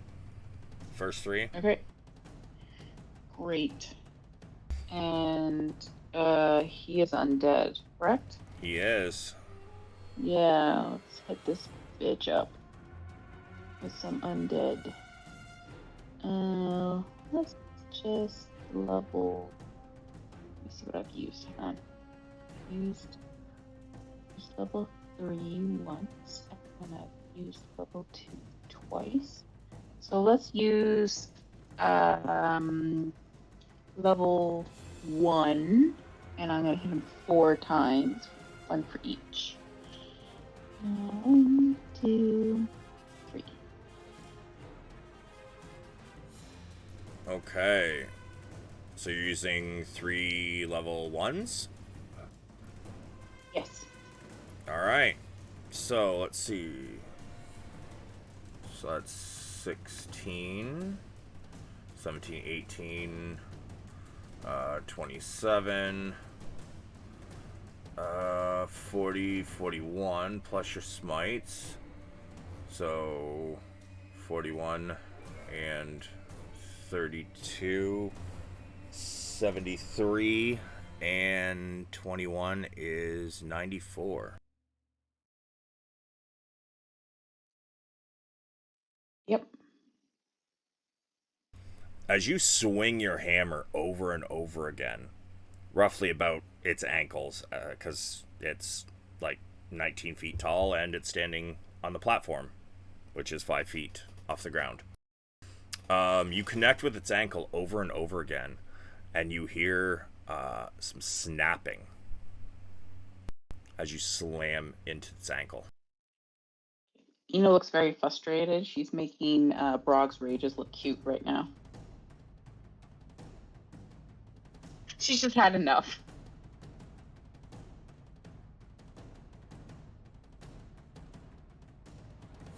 Send it.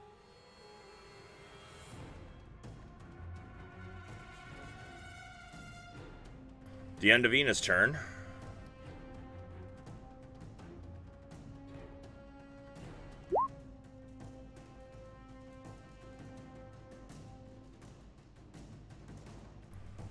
He's going to command it. Come on! Do your job! Attack them! Ina, you're the last one to smack it, so it's gonna fucking hit you again. Where?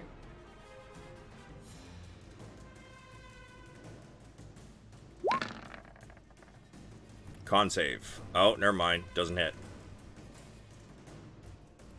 It swings its hand at you, and you deftly dodge the swing. Brog, your turn. Rad. Bonus action, potion of speed, because everybody else is doing it. Sure. And then swing. So, hasted action, I get my full attack action? No. Okay. I No, was no. just curious, because Hasted action, you get your one attack. Yeah, okay. that's I just wanted to make sure. Yeah, like Log used his spell as his hasted action. Fair. All right, bet. I just wanted to make sure I understood correctly. Reckless attack against the Bone Daddy. Sure.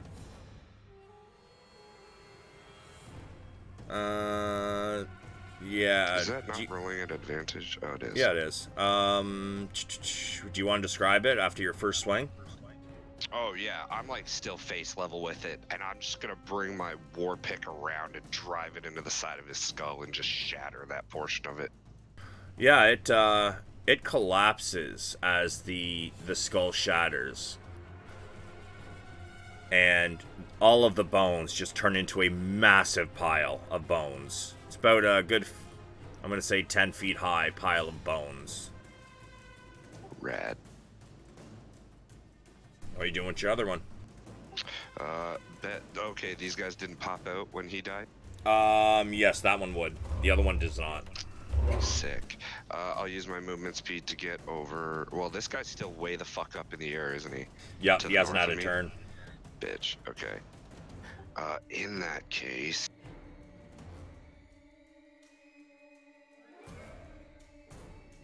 I don't really have much else for it. Then I don't know.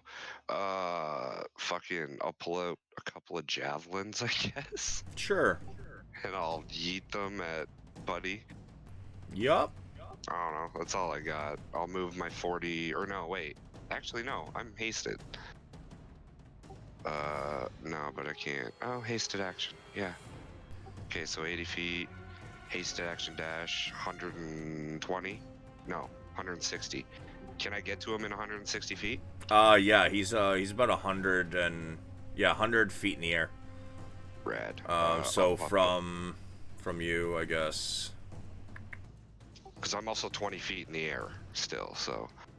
Yeah. From before. So he would be 80 feet higher plus 20 feet. What's your movement speed? 80 feet right now, hasted. Okay, so you would have. And so 160 total with the hasted action dash. Yeah, you could definitely make it. You'd probably have to use a few feet of your dash action to get there. That's fine. And then I'll throw my second attack, which was the 32, at fuckboy up here. Sure. All right. Nice.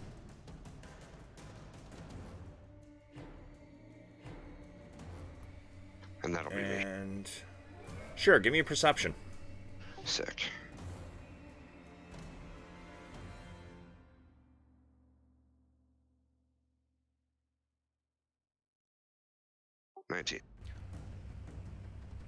Your thunder as you hit your war peck into this into this Nightcrawler. Bitch boy. Bitch boy? Yeah.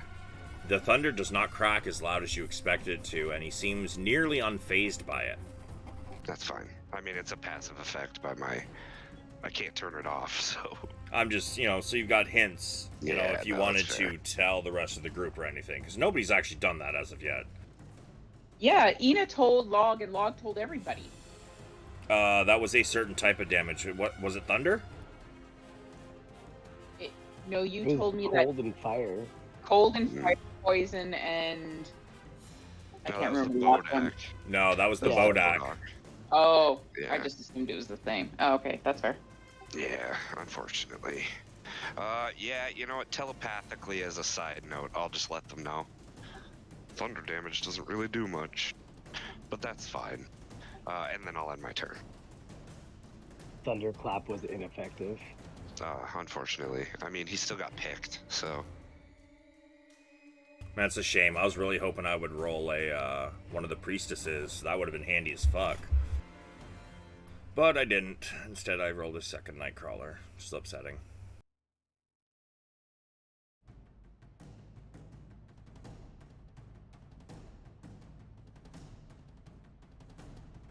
So he needs to roll a d6, see if he gets his Finger of Doom.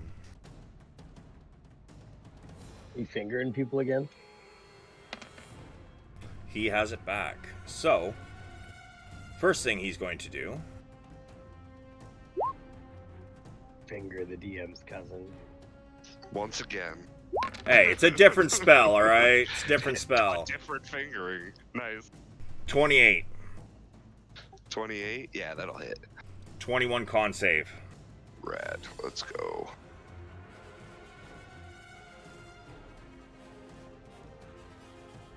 Damn, okay. Yeah, so not only do you take, well, it'll be 16 for you because you're raging, but you also have your hit point maximum reduced by that amount. Okay. Fair enough. I will make note of that. Okay. And then you are pretty close to it, and attacking it, it doesn't like that very much. Wait, didn't somebody else get hit by the Finger of Doom already, too? Oh, that was Cleek. Yeah, he did.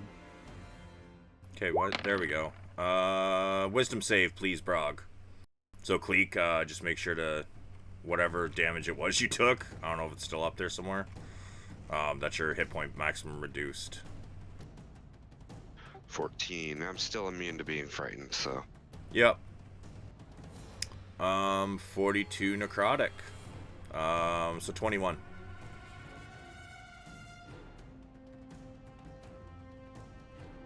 Cleek, whisper me your death save. And share a memory if you'd like. I'm not dead. Right, you got picked up. What would you like to do with your, half-assed broken body on the ground, all prone and shit? Uno momento, por favor.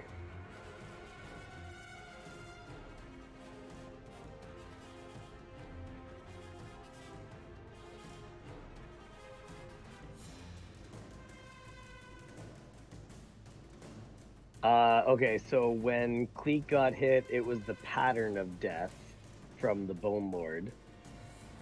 And it had a different effect.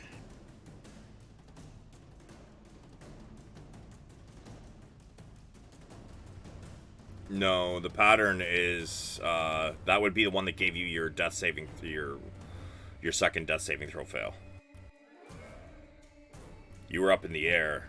It was this thing that went at you. It was either an enervating focus or finger of doom that hit you. I can't remember which. Enervating focus. I remember it popping up. Yep, that's what it was. Okay.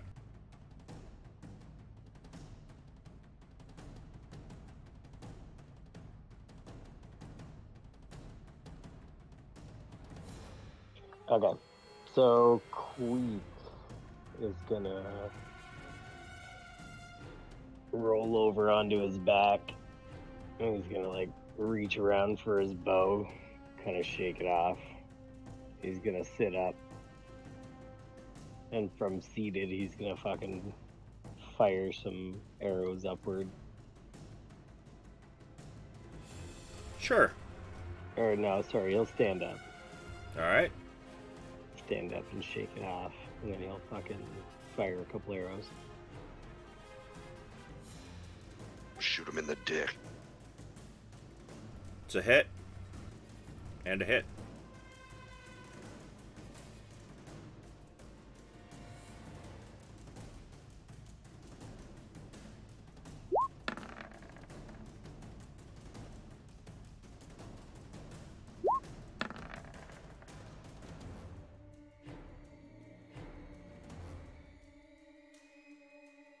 Okay. And let's see, minus your cold damage. Or, sorry, minus half your cold damage.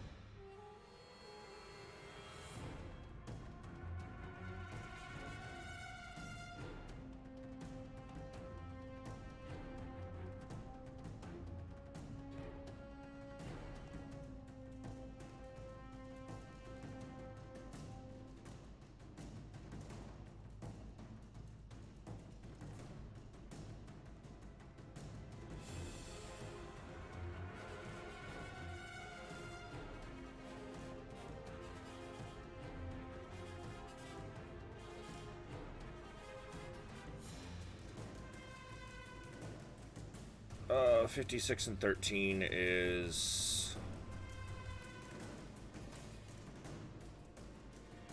69. Okay.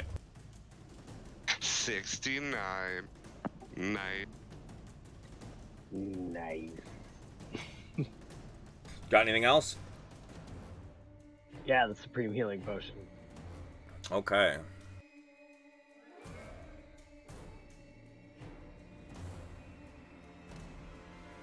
And he's only using the half movement to stand up. He's going to use the other 15 feet of movement to take a breather.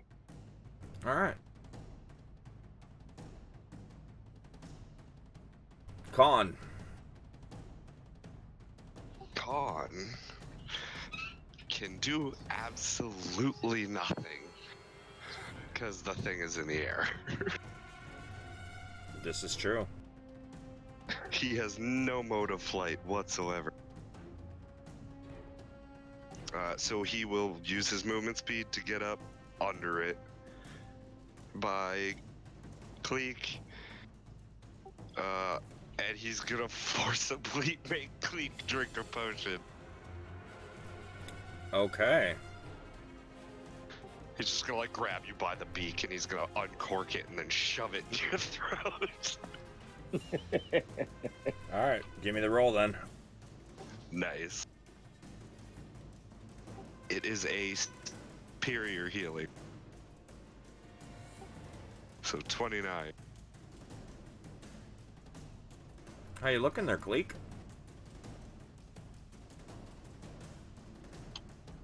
Not bad at all. Cleek's looking pretty good right now. He's gonna use his bonus action to slap you on the back and moo at you.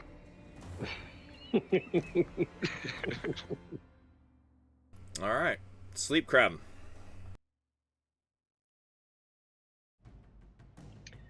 Sleep creme is gonna move 30 feet.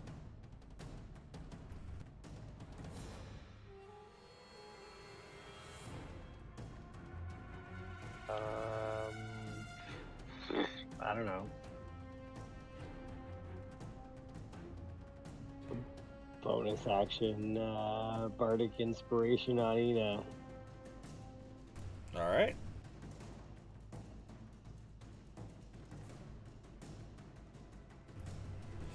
He is a Dex bard. Does he have? You might be able. You might have a ranged weapon. He's a Valor bard, so. Nope. Huh. Okay. Rapier and dagger. Yeah, you wouldn't be able to hit him with a dagger. No. Definitely not. Alright, so... hang. I can,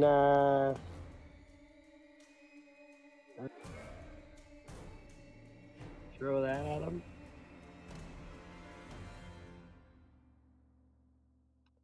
Nope, never mind, it's only 30-foot range. Yeah. Damn.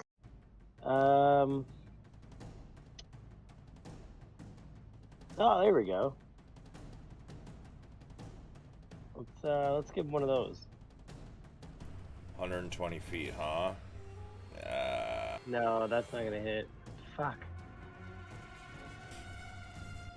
God damn. 100 feet in the air and 50 feet away. No. Hey, Mitch, you still there? You want to do that math?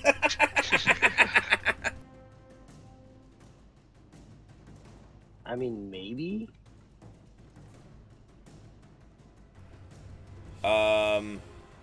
No, I don't think it would, because he was only, because the other one would have only hit you by like less than a foot, and he was 120 feet away, or like 100 feet up and only 20 feet away. You are like, What? Yeah. What if he puts the creature just at the edge of the 40-foot cube? Would that give him enough leeway? you haven't used your movement yet, have you? Yes. Oh, you've already used your movement? Yeah, then no, you're not going to be able to hit him with that. No. Fair enough. I thought I'd try. That was worth a shot. Yeah. So that it for you then? I mean, yeah. Hey, Log, you keep measuring from a space in front of you. You gotta measure from your space, my boy. And it is your turn. Okay. So Log zooms up here. Wrong one. Zooms up here. And with his bonus action, he's going to pull out his broom of flying from his bag of holding and look over towards Brog and Khan and say, "Make yourself useful," and just drop the broom of flying. And then Brog's in the air. Yeah, I'm face to face with the creature. Right Khan's now. not. Khan, then. Look at Khan, and I'm going to say, "Make your cow ass useful." Can And Khan respond real quick? Sure. Will that carry me? Hey, we'll find. I guess we'll find out. It carries 300 pounds or more. Let me see. I mean, Can carry up to 400 400. However, if it is carrying more than 200, its speed is reduced to 30 feet. He is 310 pounds without armor. Yeah, so his armor, I believe, plate is like 9. adamantine. Yeah, you're looking at probably more than 100 pounds of armor. It wouldn't carry him. No. Because, yeah, you also got to count in his warhammer, his everything. Yeah. Ina could use it, though. Sean's way Down. too fat for that fucking you room. can take it. Well, anyway, yeah. So it's dropped on the ground now, and I'm going to look up and fire away 2 arrows. See if I can get them. Just a second here.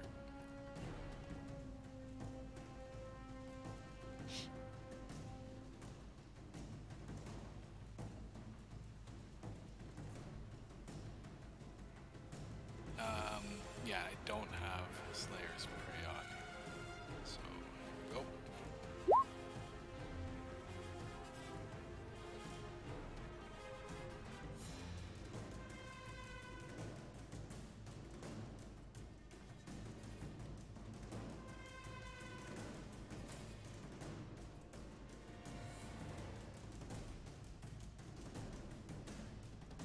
Alright, hit and hit. Also, Mitch has informed me that, it's Sleep Crem's 120-foot spell. Would actually hit. Fuck yeah. And it's a con save.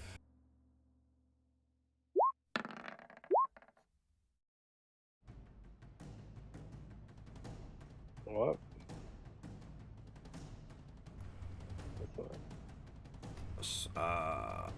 What kind of... It's a wisdom save. Okay, so... He rolled a 13 plus his wisdom, which is... It is a fail. So he is now slowed. And Log, you hit both of those. Yep. The Should be 51. minus half of the fire, though. Yeah. So 51 minus Do you round? 8. So 43. Yeah.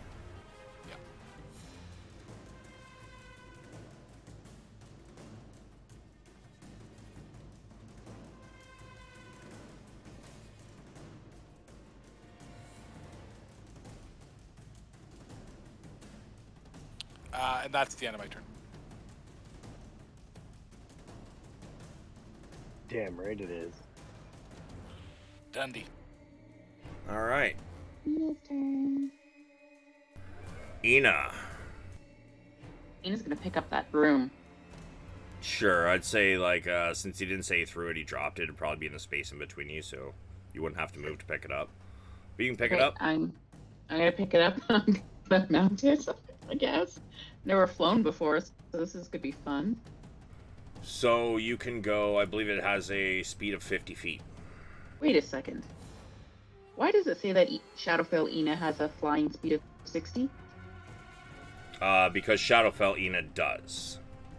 Oh, so I don't actually need the broom. You are not attuned to what it is that gives her the flying speed. Oh, okay, okay. Perfect. She is. You are Okay. not. Yeah, that's fine. Okay, so pick up the broom, and I'm going to use it, Okay. and I'm going to fly over here to ankle height. You will not make it quite to ankle height. He's 100 feet in the Okay. air. So from where you Oh, are, 50 feet diagonally is gonna. We're just gonna round it to like just short of 50 feet. So like 47, 48 feet.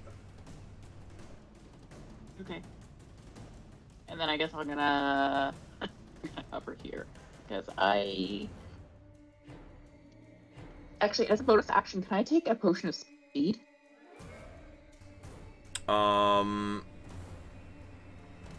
I would say you have a choice, because to pick that up, you would have had to use your bonus action to pick it up off the ground. Oh, okay, so you have a choice. You can either use the dash action to get up there, or you could actually you could use your action to take your take the bonus of speed. Okay. And then once you take the, you would now have a hasted action, so you would be able to get up there to the creature with your hasted dash. But that would be about it. Okay, that's good enough. But I want to be like, not in his face, but like, I don't know, under his waist height, like ankles. I don't want to be like totally up there in his face. Yeah, for sure. Okay, cool. And I guess that's me. Brog. I'm swinging on his face. Sure.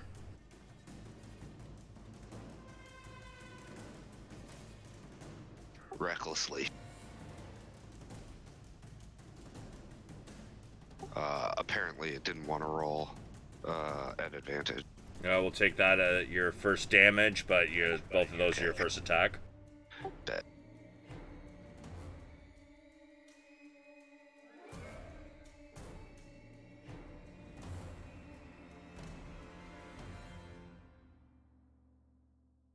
That one, it didn't even roll an attack. Bro, you're having some fucking issues tonight. Yeah, I don't know what's up with my roll 20.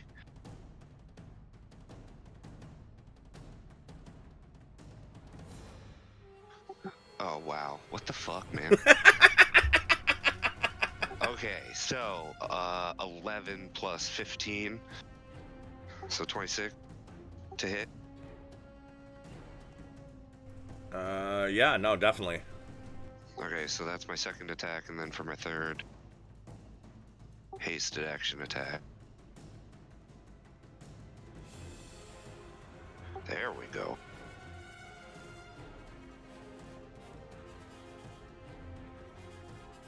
Alright, they all hit. Give me a total minus half of the thunder damage. And drop it in chat.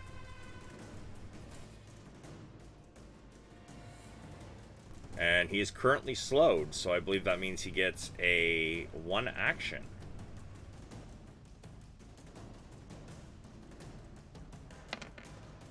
He does not get his Finger of Doom back. Oh, wait a minute. I'm sorry. Let's see. Brog, you were the only one within 30 feet at the start of your turn. Should have taken that. Con save.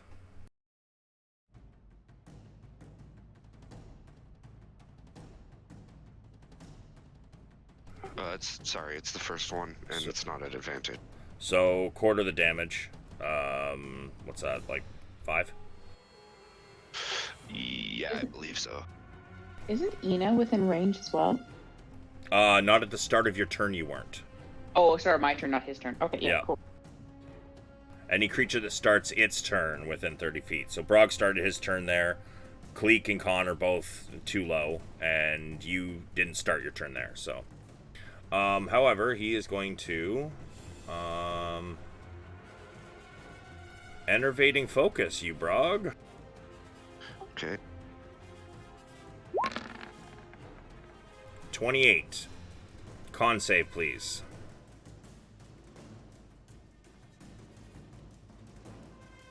Not advanced. So you take 15 necrotic after resistances, and your hit point maximum is reduced by that amount.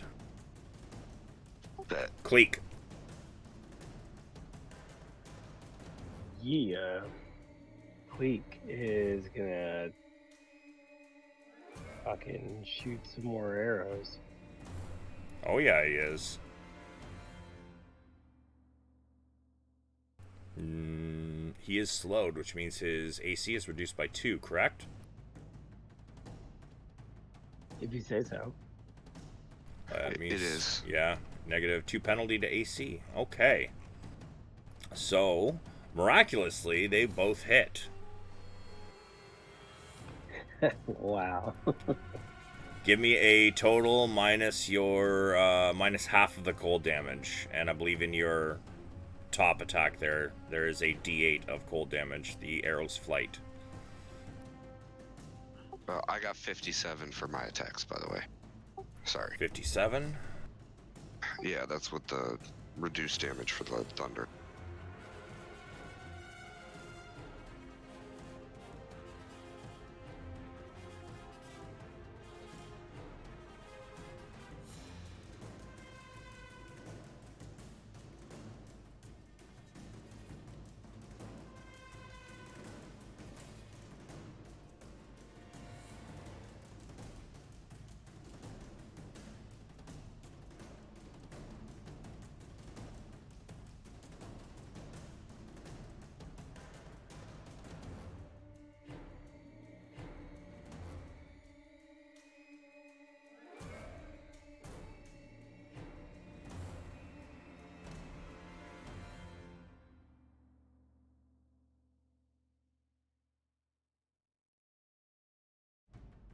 Alright, I don't think it's gonna quite be enough to drop him anyways. Oh, not bad, but not quite.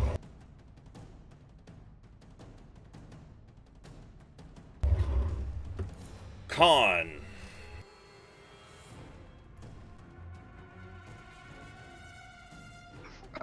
Khan is gonna begin to. He's gonna ready an action. If the thing comes within range, he will make attack against it. Sure. That's all he can really do. Sleep cram.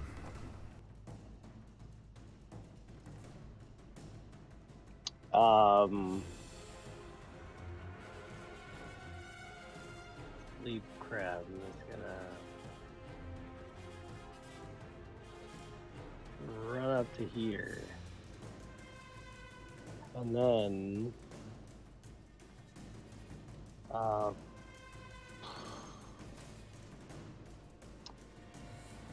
yeah, I don't know.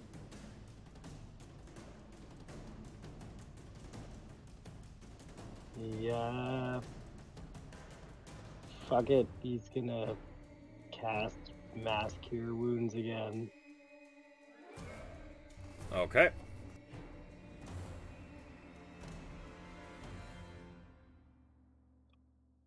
On his location, and that'll tag everyone, except if Brog is up in the air. Well, I guess whoever's on the ground.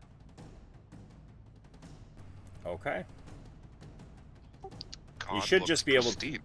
you should just be able to click on the attack, so you don't have to roll it manually, and it should ask you what level you want to cast it at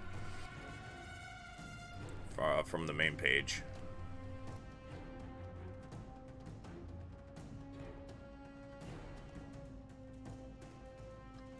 It would help if I was looking at the right character sheet. Probably, man. Probably. I'm like, where the fuck is it? Alright. So, everybody on the ground, 22 healing.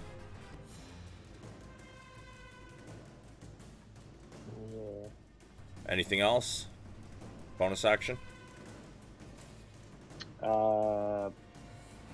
No. I'm out of Bardic Inspirations.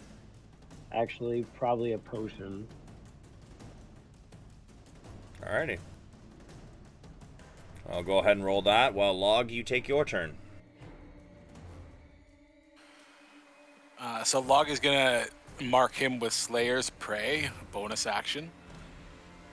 And then he's gonna use the rest of his action and hasted action to send it against this guy here. So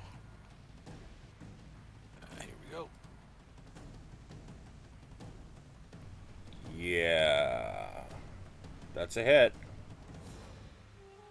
Okay.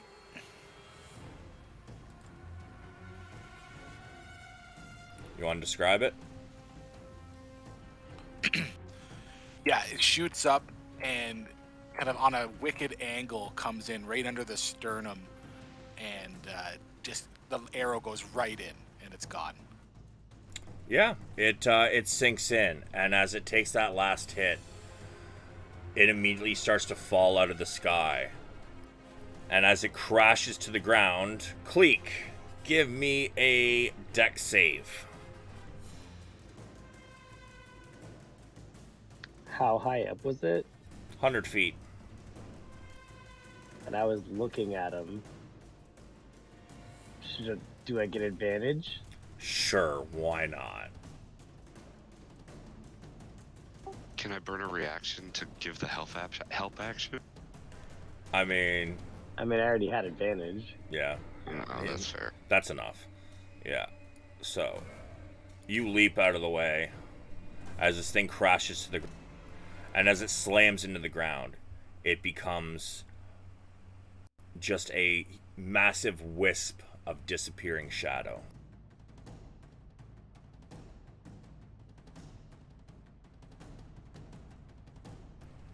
And with that, combat is over.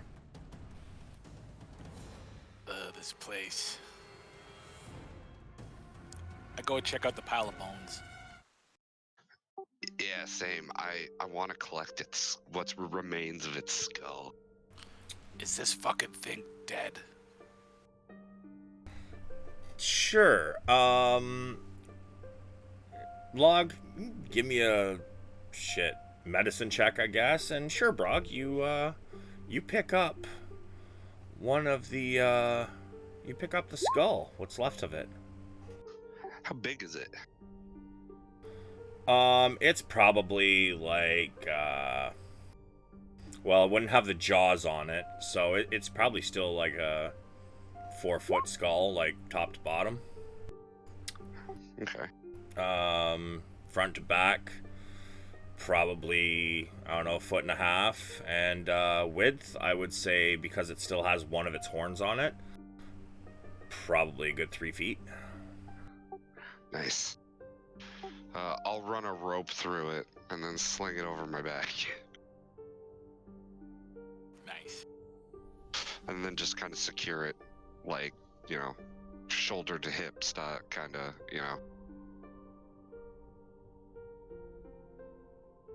I help him out if he needs it. Nice.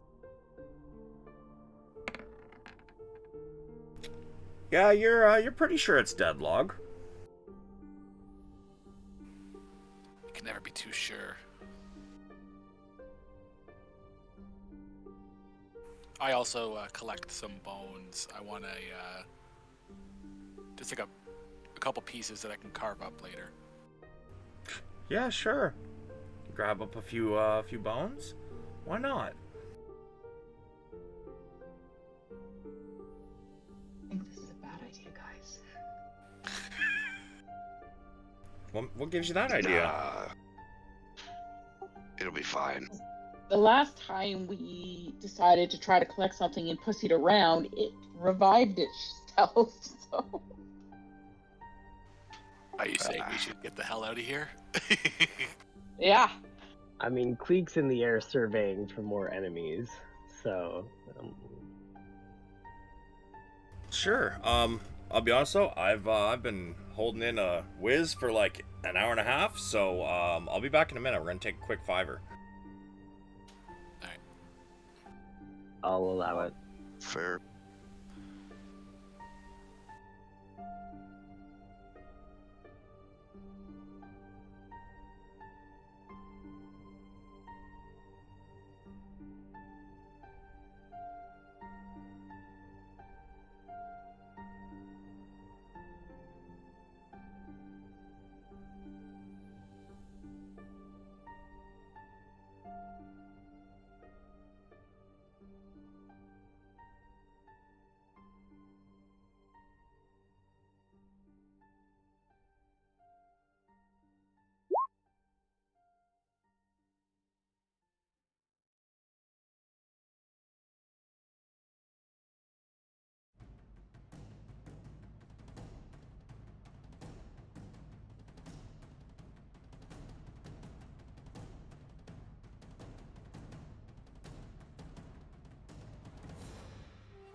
All right. How we doing? Is everybody back? Yeah. Log, I would like to know how many bones you picked up.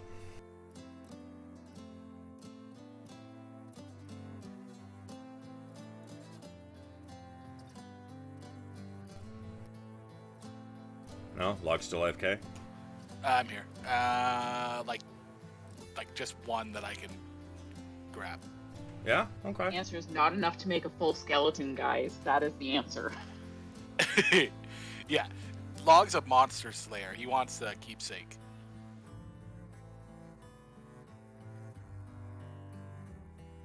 Yeah, sure. So you pick up, let's say, a femur. Brog's got got the skull, and you have a femur. Rad. I'm gonna dump one vial of oil that I've had for the longest time on what's left of the body, and I'm gonna throw 2 torches on the bones. And I shoot a fire arrow in there too. Yeah, and then I'm gonna walk away.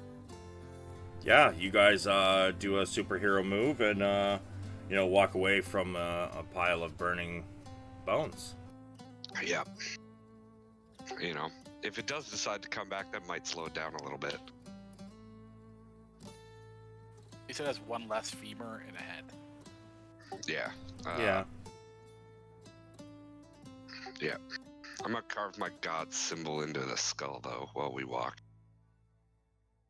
With my war pick. Sure. Put mine in my bag of holding. Cool. So what do you guys want to do?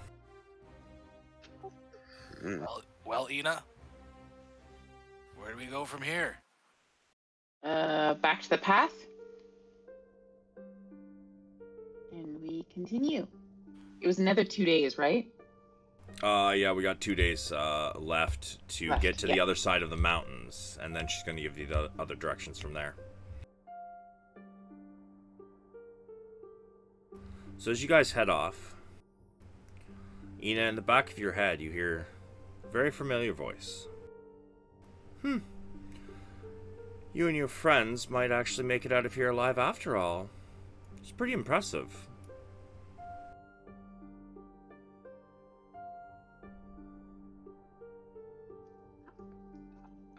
I don't have any words to say to her. Yeah, okay. But yeah, you guys continue on. And you guys continue walking the path through the mountains.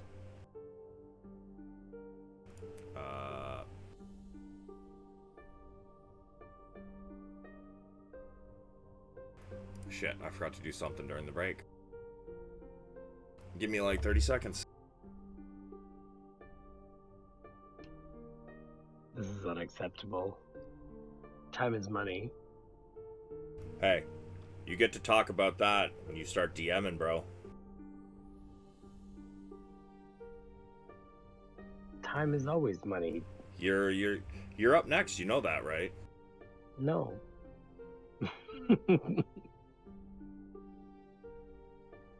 I'm gonna send you the ABCs of D&D, and you're gonna have to teach your child how to play, and you're gonna have to DM for them. Yup. It's a thing that happens. Yep. Dad, fatherhood will make you DM for your child, and then you'll become the forever DM. I guess we'll see.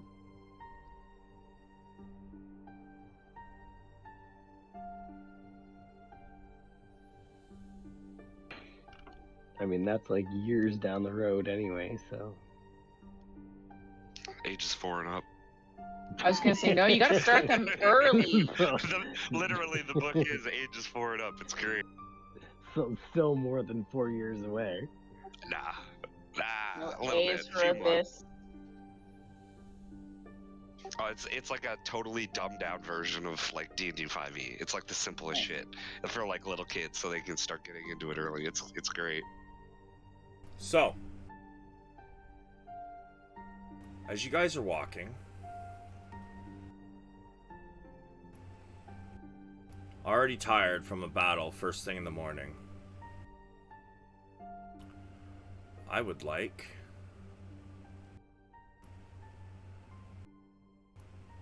a D100 from all four of you, please. This is going to select what order we do some random shit in.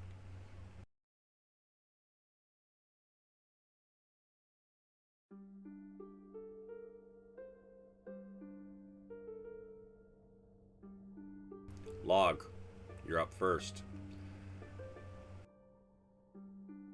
Give me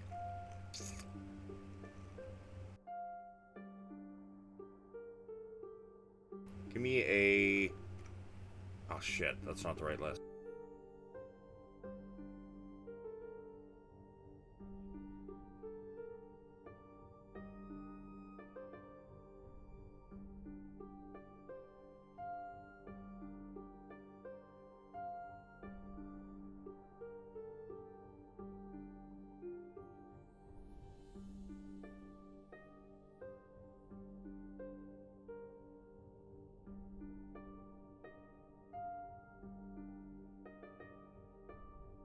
God damn it.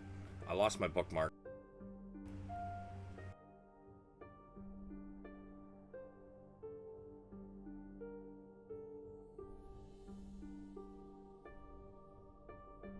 You shouldn't do that.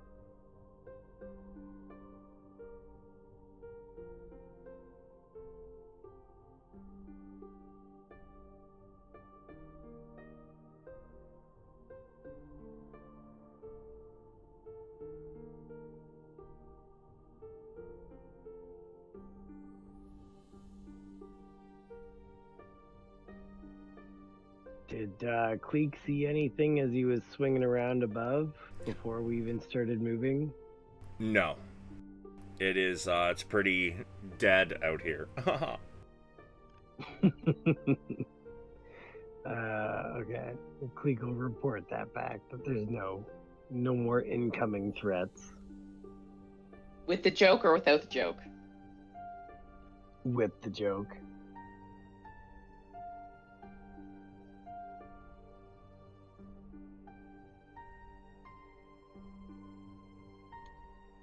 Always with the joke. Alright, Log, give me a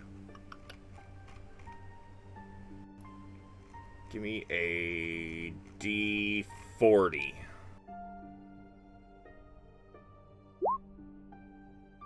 $20.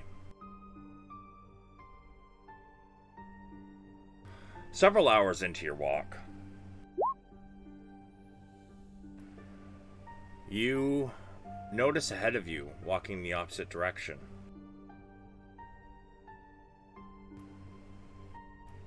a knight of... It looks like a knight.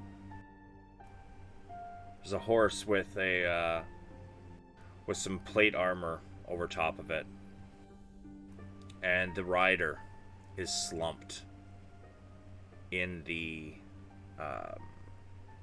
saddle. The horse is just trotting along. How far away is it? It's about you say 200 feet. Okay, I keep watching it for like 10, 20, 30 seconds or so as we're walking and see if anything changes, if we're gaining ground on it or not. It's going the opposite direction as you, and it's ahead of you. So, yeah, it's walking towards you. I let everyone know, and I say it loud so Ina knows as well. Something's coming. I don't know if it's just me. And I keep an eye on it. Is it changing? Is it just still a slumped guy on a horse? Give me a perception as it gets closer. That would be perception with my eyes. Yes. I have disadvantage because of shadows. Mm-hmm. 11. You don't notice anything off about it. I hate this place. Does anyone else see this shit? Is it close enough for any of the rest of us to see it? Yeah, you guys can see it. Like, my perception sucks, but, like, maybe somebody who actually has good perception. Yeah, do we see this shit? As it closes half the distance, I'll give it one other person a chance at the perception. I have Peaks up in the air. eagle eyes. Yeah, you're up in the air. I mean, it's headed directly towards the group, so you would all see it, but whether you notice anything off about it or not is different. So, I'll allow one more person as it closed half the distance.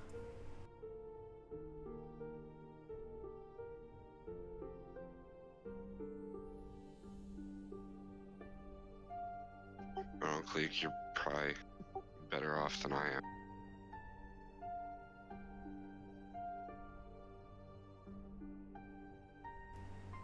$18?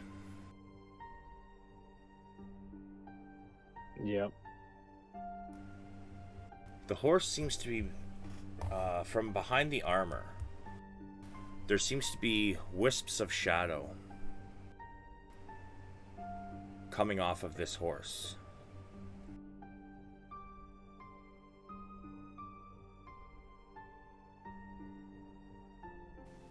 Log pulls out his ankh and holds it tight. Queek will relay that. He sees the trails because he's up above, so he can see behind the horse.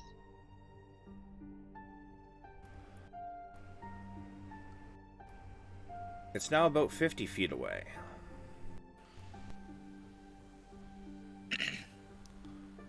Guys, what should we do? Don't engage. Just keep walking. Ignore it. Just keep walking. Keep your distance. It could be a trap. It's true, but if it doesn't engage, then we shouldn't either. Literally everything that we've encountered here has engaged us. We should probably operate under the assumption that it's going to at some point, and either deal with it or avoid it entirely. Is there any room on the path for us to avoid it? I would say there's not really anywhere to hide, but you guys could easily step off the path. There's probably a good 30 feet on either side of the path before it rises up into, big rock formations.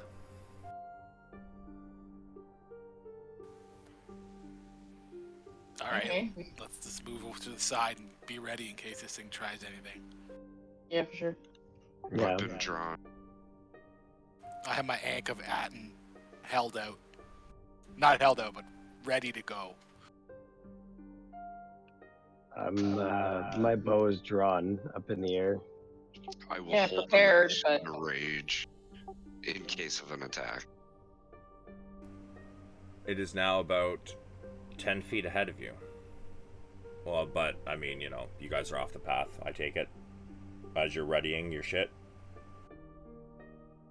Yep. Yeah, it's about, 10 feet up the path from you guys. And it stops.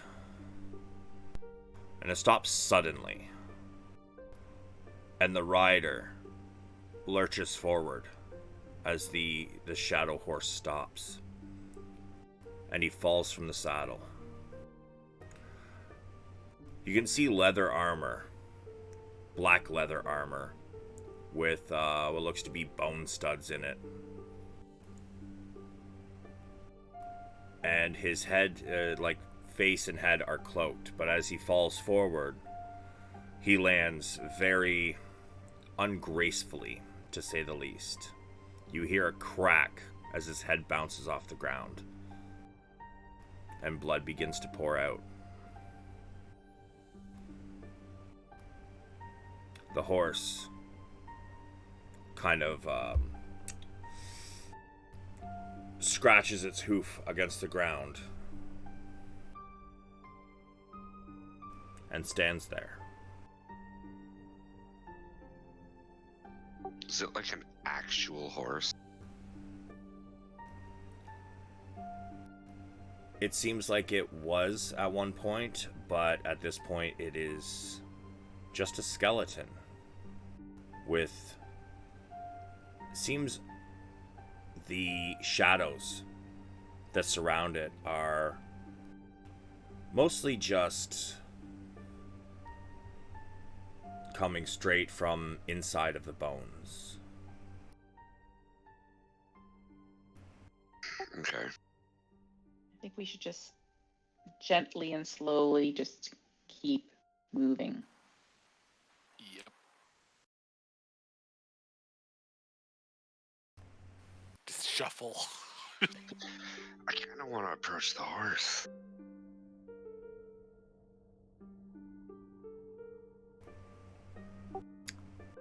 Well, what are you guys doing then?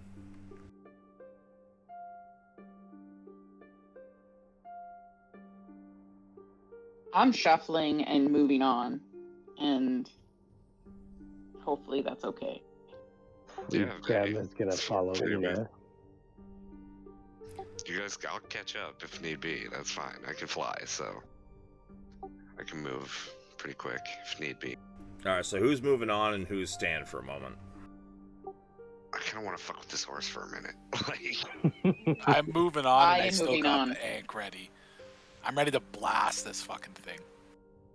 Oh my God, you guys are will- so scared. This is great. I will approach the horse when they move on. I'll give them a second to, you know, get like 20, 30 feet away. And then I'll approach the horse. What's Khan doing? Khan is gonna check out the body. He's gonna have his warhammer ready. If this thing fucking moves, he's gonna squish what's left of its head. Sure. So, But he's gonna like pull the hood back and stuff. But yeah. sure. So, Khan's gonna pull back the hood, and as you approach the horse, it doesn't seem to do anything.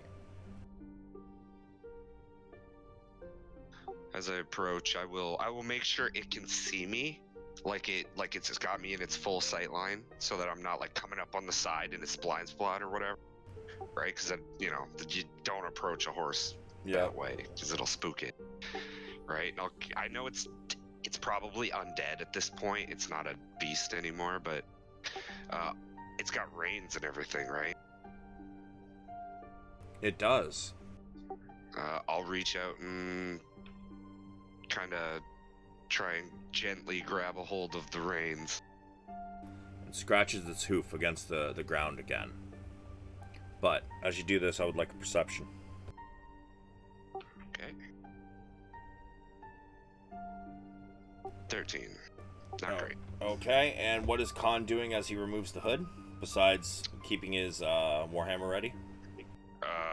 I mean, he kind of kneels down and he's just looking at the creature, the individual. Sure. And if it moves, he's gonna smash it. So the creature does not move. However, as he pulls back the hood, he notices that the blood coming from his head, where it had slammed into the ground, seems to be not completely congealed, but quite a bit.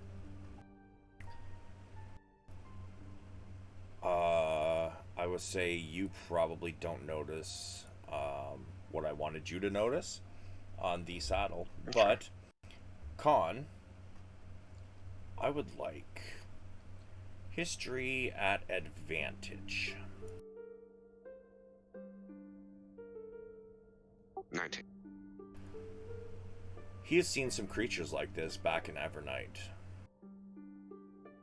In fact, they look an awful lot like the type of creatures that were in the Temple of the Raven Queen.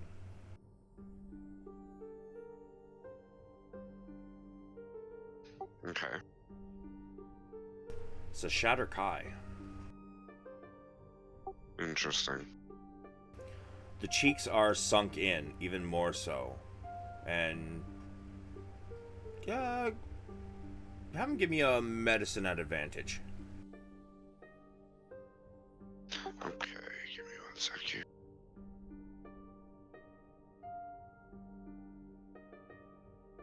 $19 again.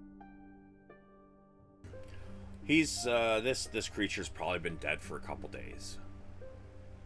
And the horse has just kind of been trotting along then. Uh-huh. Interesting. And with, you know, I'm gonna have him. What's he gonna do with the body? Do you wanna? He'll roll it over and then kind of frisk it, see if he's got anything on him, and see, like, you know. Give me an investigation. Yeah, he's gonna. I mean, it's not great. 14. So, he does notice a very short scroll case in one of his pockets. I mean, it's like, you know, maybe 5 inches long, like maybe half an inch thick.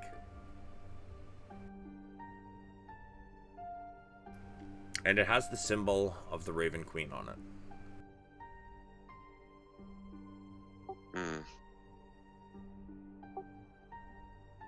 Interesting. What was it again? Sorry? Like a very tiny scroll case, almost like something you would you'd put a message in.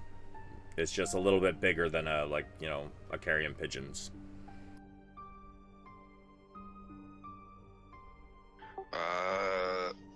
Okay, he'll take that. He's not gonna open it right this second. Okay. He'll wait until we're near the more learned, because none of us are really, you know, Yeah. the arcane sort, or whatever. So, you know, he'll pocket that. Okay. What are you doing with the horse? Me, I'm gonna kind of, you know, pat its neck. Just like, I know it's kind of undead. Is it, like, reacting at all? Not really. I mean, nothing here really has emotions or, you know, anything like that, right? So, and especially since it's an undead, it's not really, excuse me, it's not really giving a good or bad reaction. It's just kind of standing there, scraping its hoof every now and then. Fair enough. It might not work, but I'm going to attempt. I'm going to cast Speak with Animals. Because it's probably undead. It probably won't be able to understand me. Yeah, no. I'm going to try it. And I'll just, you know, even if it's just, it doesn't really, like, you know, it used to be a horse, you know? So it might still understand horse, right? I mean, you know. So I'm just going to talk to it, and, you know, then I'm just going to try and mount it. Yeah, what are you trying to say to it? Just because I'm curious. You know, everything's fine. You know, just, you know, like calming it, I guess. You know, as best as I can. You Sure. know, just saying calming things to it, kind of shit like that. You know. It doesn't protest as you mount it. This thing is probably about gonna say, like, front hooves to, you know, top of the head, 9 feet tall. It's big. So it fits me then. Nice. The saddle is not exactly comfortable, but I can get a saddle. it'll function. I can get a saddle later, if need be. I have a horse now. Let's go. Come on, Khan. Is Cleek with us too? I'm circling above. Ah, fair enough. Me and Khan are just gonna catch up with the group. I have a horse now. Khan is gonna take the body with him, just in case. He'll sling it over his shoulder. Sure. We'll catch up with the party, in case there's, you know, anything else on it. Seems far harmless. Yep.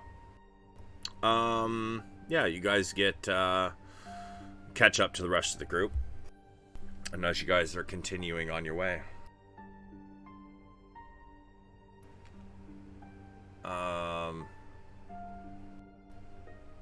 Does Sleep Crumb still have his slot for Mordenkainen's magnificent mansion for the evening? No.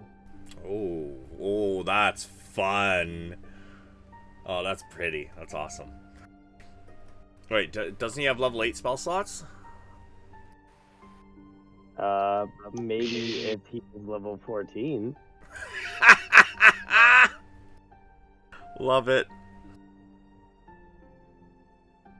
Okay.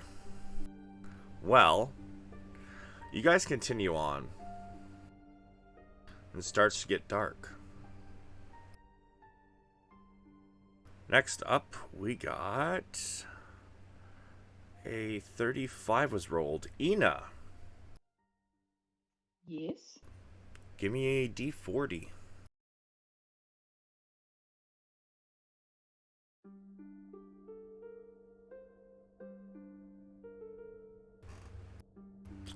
By the way, after that, the next people will be Brog and then Cleek. So if you guys can just remember that for next time, I need the need a D40. That's the order we're gonna go in. Nat 1. Nice. Nailed it. As you guys continue along the path, you can hear sounds up ahead.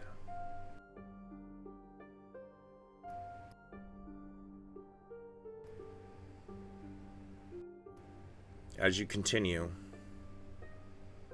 off the path, there's a little offshoot of a path. And it seems to lead up and around a corner. And reflecting off the stone, you can see what looks to be possibly some firelight. But what can I see? You can see a path that leads into the rocks. From your angle, probably be hard to tell, but you know what? I'd say you're aware that there's a cave at the end of the small offshoot of the path.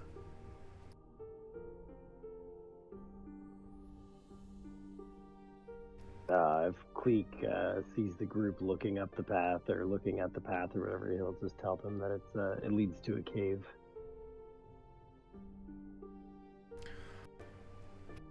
And although Cleek, I'm guessing you're probably too high. How high are you flying? About 100 feet. Yeah, you probably wouldn't be able to hear it. As for everybody else, you guys can hear echoing off the stone walls that line this path. You hear some goblinoid. Actually, does anybody speak goblinoid? I do. Bugbear. Yeah, you hear some goblinoid. I don't think Ina's roll is a roll. Yeah, it was. Rolling a D40. Yeah, but she's got the /R backwards, and if you hover it over it, it doesn't show it as a roll. Yeah, it doesn't show the D40. What? Yeah, but it's...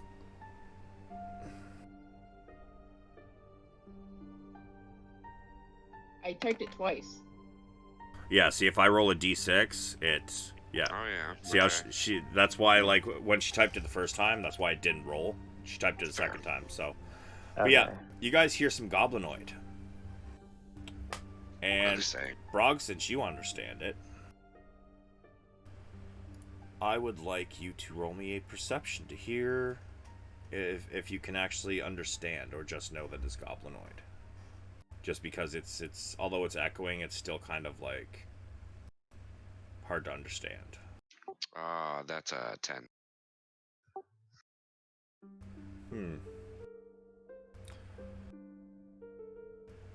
I'm gonna say you're not 100% sure, but it sounds like it might be a bit of a party.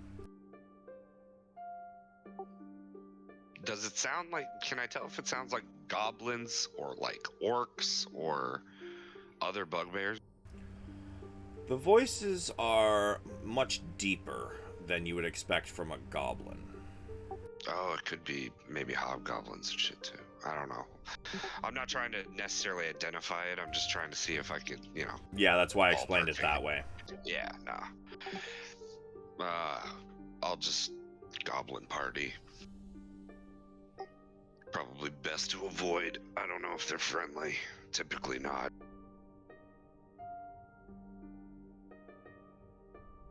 But I follow your lead as I sit upon my 9-foot skeletal horse. Nina's gonna look and then she's just gonna shake her head.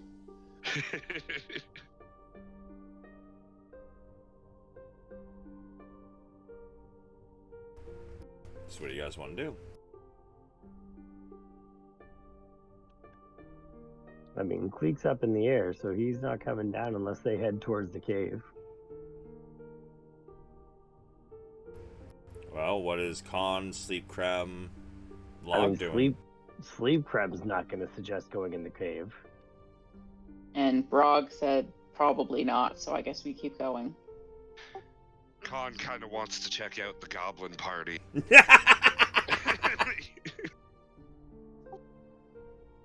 But since he's outvoted, probably he will begrudgingly follow the rest of the party.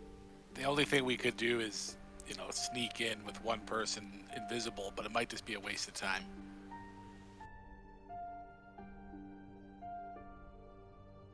Also, don't forget, you guys still have your Shadowfell effects, eh? So yeah, so mine's a little girl who's supposed to be talking to me all the time. Yeah. I'm just gonna I'm gonna let you guys kind of run with the roleplay on that though. So like, Brog, she's just constantly fucking whispering shit at you and telling you to do bad things. So I mean, roleplay that how you like. I mean, I tell myself to do bad things all the time, so yeah. But as for everybody else, just don't forget you have those. Yeah, that's why Log's in such a grumpy mood. So I guess you guys are going to continue walking then? Continue on. Khan is unsure of himself, and he has apathy. Apathy. Disadvantage on death saving throws and initiative checks, and you begin feeling completely incompetent, as if you fail at literally everything you do, even if succeed from another's perception. He kind of wrote it down fucked up, but I mean, it makes a lot of sense considering, like, he kind of became quite useless in that fight near the end. Yeah, well, so he's just kind of Eoring, kind of behind.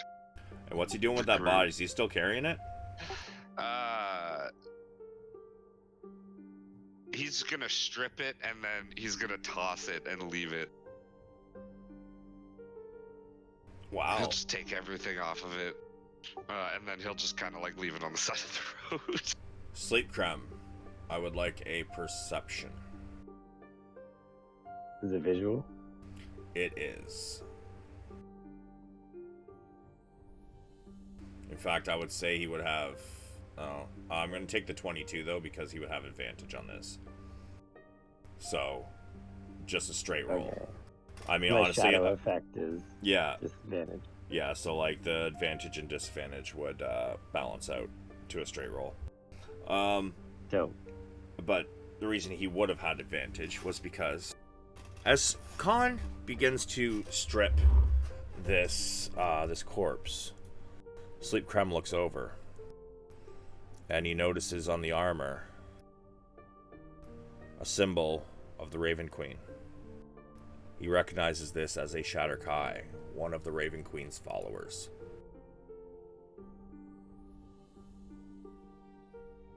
Which he is also a follower of the Raven Queen, so...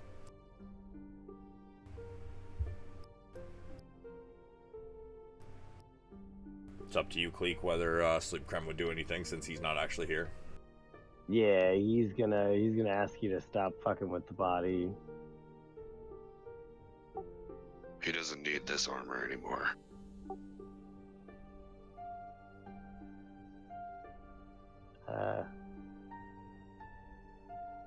Okay. I expected a little more fight than that. I'm gonna say, at the very least, Sleep Creme would probably ask you to leave his fucking pants on and maybe stuff him in the bag of holding, since you guys are heading to the Raven Queen's place. That's fair. He won't strip him nude. He'll just take like the armor off if he's got any weapons, you know, like anything like that. He'll just, you know, put the body in his bag of holding, I guess. Yeah, because I feel like Julian's character would probably want to, you know, show respect and like bury the guy. And I mean, what better place than where you guys are heading to, right? Makes sense. Fair. Yeah, so but you guys continue down the road, and it's starting to get late. You guys have been walking all day, and you're getting pretty tired.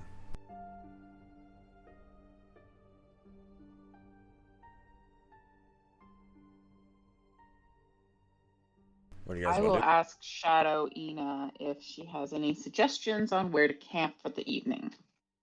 She chuckles. Not this time. You see how well that worked out. Probably just search for a place. Maybe ask your bird friend who's way up in the sky.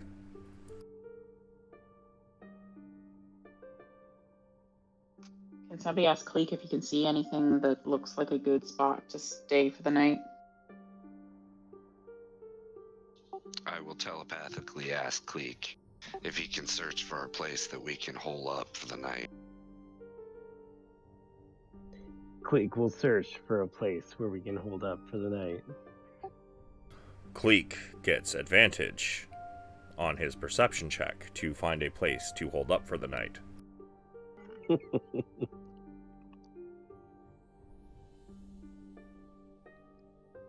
Big old 31.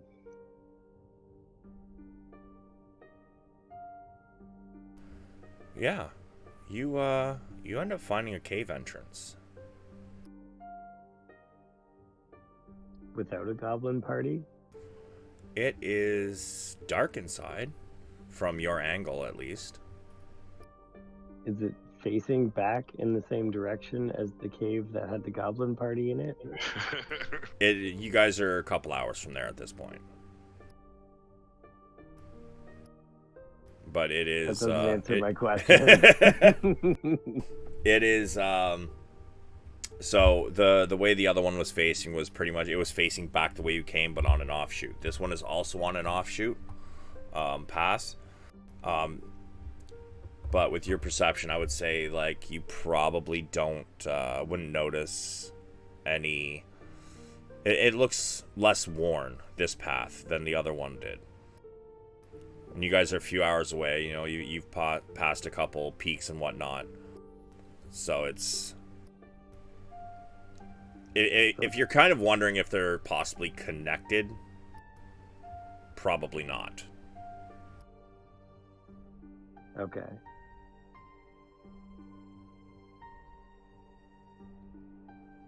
Is there any tall trees nearby?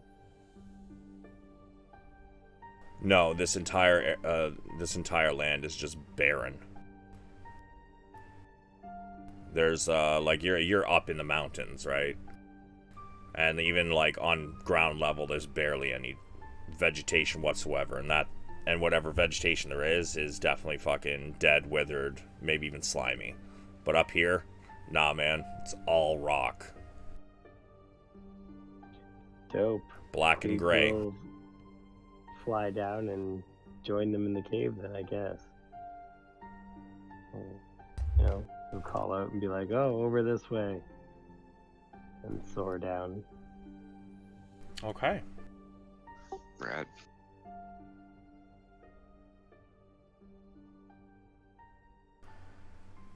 As you guys enter this cave, anybody who wishes can give me a perception. just prior to that, would you say I've gotten on friendly terms with this horse? I mean, I've been like talking to it like the whole time, you know, and everything. I don't know, like, you know, it doesn't really have emotions, but what are you after? I want to put it in the iron flask. I don't have the griffin in there. My griffin was on Okay. the material somewhere, so. Let me just take a quick look at the item. I mean, it does specify friendly creature, if you are friendly with it. But, I mean, it doesn't feel emotions, so it's kind of a gray area, I guess. Yeah,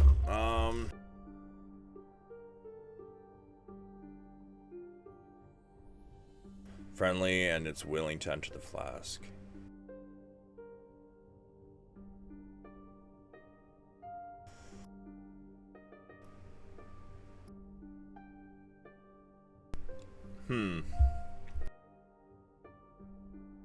Roll me. Shit. Let's go Arcana. Ooh, okay. That's a 9.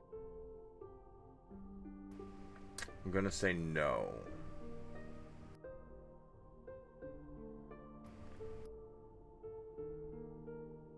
Oh, well, okay. But it, You know, I'd like to protest. I've been trying to keep this horse because it is undead. This horse. It is mine now.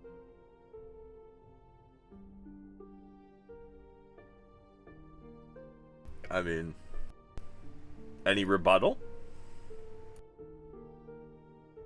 Fucking undead, bro. Yes, your point. You can't keep an undead thing. Says you. Exactly. My god has no problem with undead.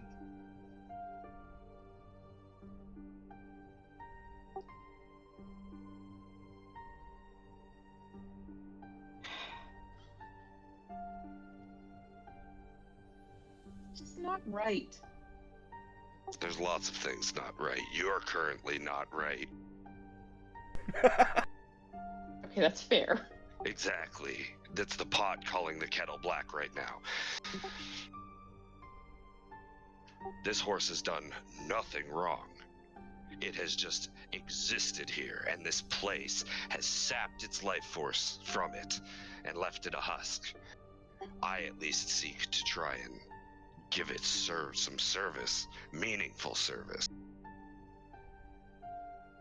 Lest it just wander and be killed amongst this place. It is just a victim of its happenstance.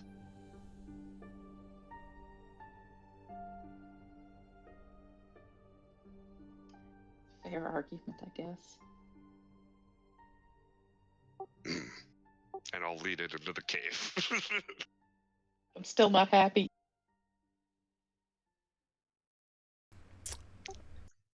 Okay, yeah, you lead it into the cave. Now, the perception checks. Let's see. Cleek, is that 23/25? That was for checking out the cave, or like when you got in the cave? For Con and Brog. You rolled for. Oh no, you didn't roll for Brog. Okay, that was your Arcana. 23/25 is for Cleek, and 21/17 is for Sleep All right. Creme. So 21 17 being the actual roll because he has disadvantage. And 20 for Con. All right, I'm going to say that Cleek. The 23. You guys are, checking out the cave before you actually set up camp. You do notice that there is, in the back wall, there is a large break in the stone wall. And it seems wide enough for probably you guys would be able to fit through it. Some of you might have to squeeze, but you'd be able to fit through it. What about the horse? It won't fit, probably. I mean, just because the ground is very uneven and whatnot, I mean, it might be able to fit, but if you guys get to a tight corner, it's not going to be able to turn the corner. You can't really see at this point exactly how deep the crack goes. You just know that you guys could fit into it if you wished to check it out. It could also link up with deeper caverns.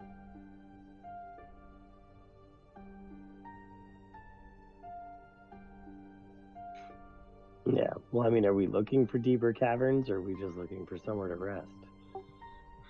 How deep are we right now?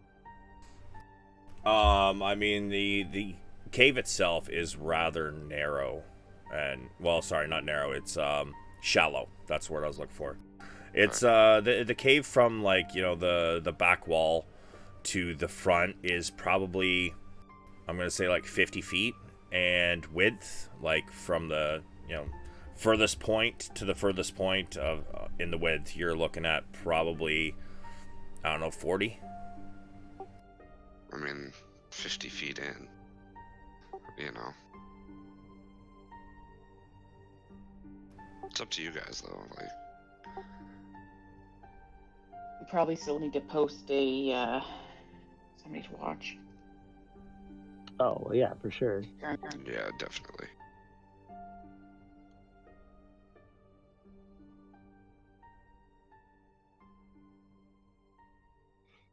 But I mean, if we can't get through with the horse, what are you going to do with the horse?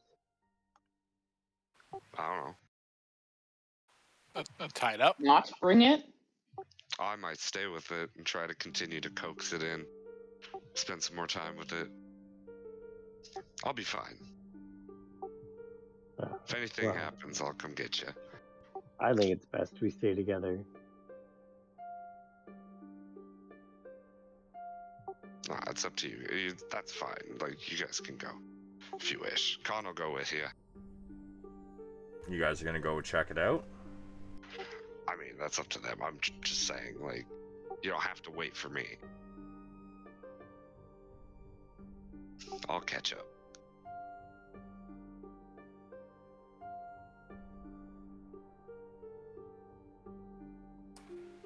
Yeah, maybe let's go in and check it out. And if there's any good spot in there, we can come back and let them know just where we are. And then post up. I mean, we got a 500-foot telepathic range, right? So.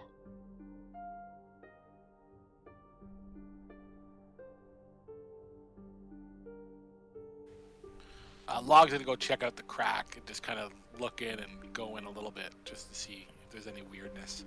How far do you want to go? Like 10 feet.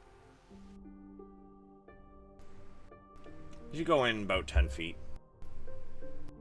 You, the darkness seems to be rather dark. Darker than normal. However, other than that, you don't really hear anything, you don't see anything.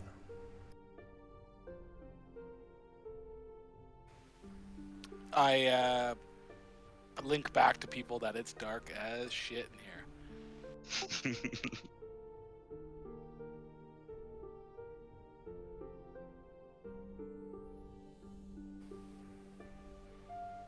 I don't know. Maybe we'll just camp right back at the start of this hole. All stick together and take off in the morning.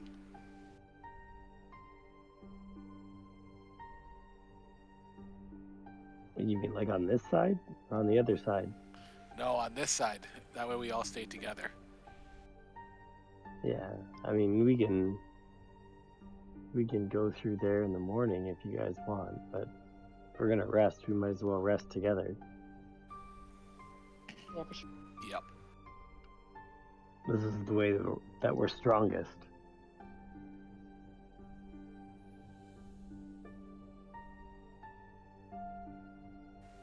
All right. Let's set up our camp right here then.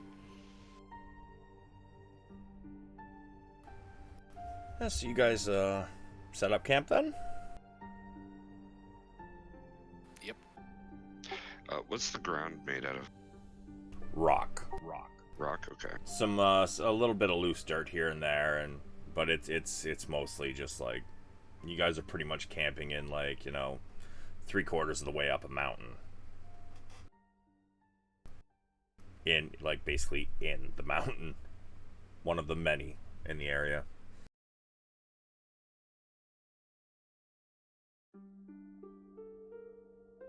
Fair enough.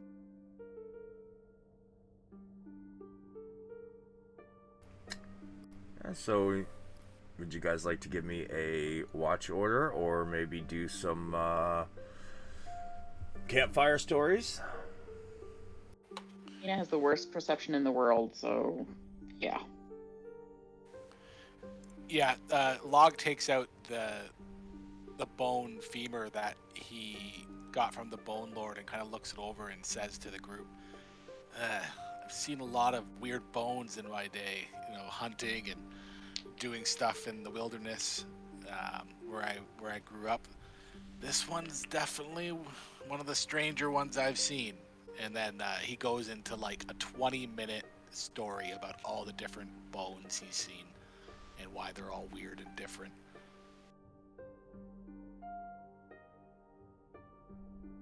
Sure. I guess I'll give you inspiration for that. Inspired by bones.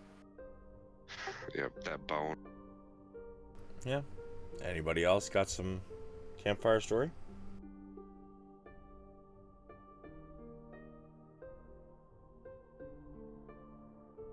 Reminisce about the last time that Ina was in the cave and got robbed by fairy. The Quickling? Yes. Yeah. That bullshit. That's the one. Yeah, I'm pretty sure. Yeah, nobody else in the group was here for that, so yeah, I'll give you an inspiration for that.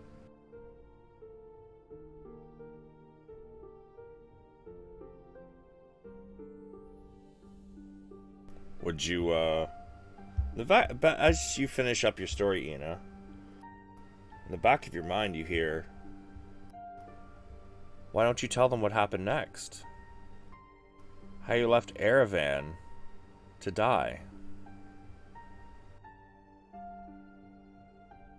You can shut up. Thank you very much.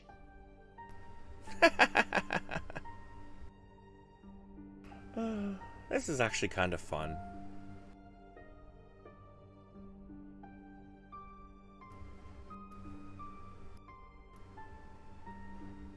Ina, give me a performance.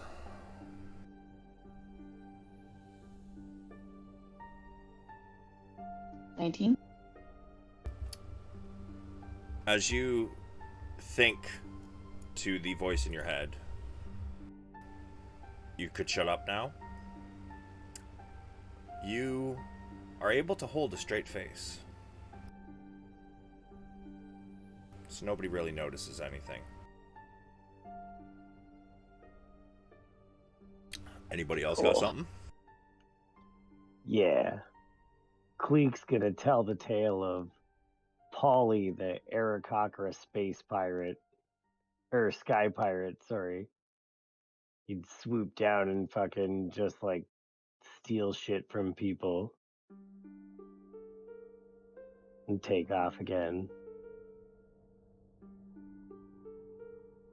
Nice. Sure.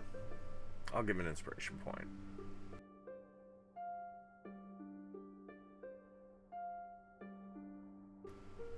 So, as you guys settle in for the night, give me a watch order. By the way, Ina, I just realized something.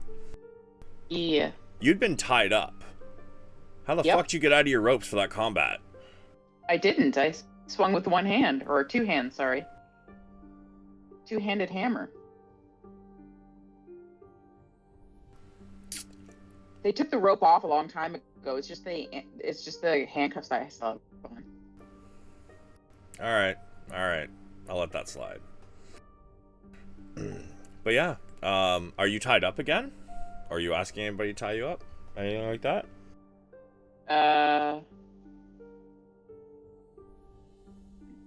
I wasn't going to, but...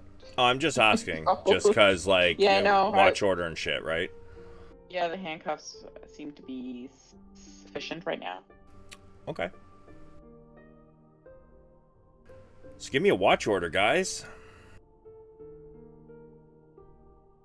I'll go first.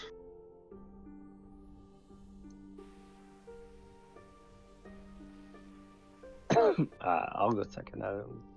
Sleep Crumb can go third, I guess. I roll Ina's perception, right? Shadow Ina's, not mine. Body her eyes?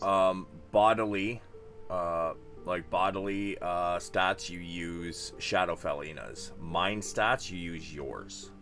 Yeah, but perception to see is eyes. Yeah, but it's still got to do with like wisdom and things like that. So like wisdom, charisma, intelligence are yours, but when you're rolling Constitution, Strength, or Dex, it is Shadowfell Ina. Okie dokie. Log will take so mine last shit. watch. Sorry. Everyone good with that?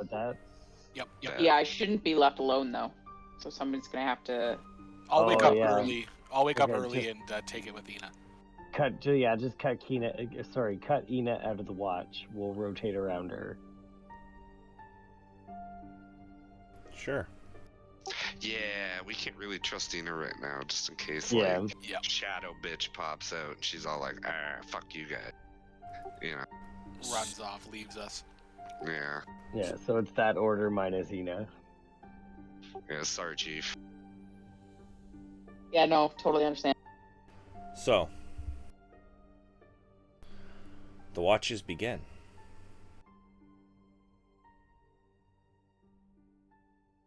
Nice. As the watch begins, it's actually very silent, eerily silent. Even back in the material plane, during the night you would hear crickets or some kind of bug, but you guys don't hear anything. This entire zone seems to be dead.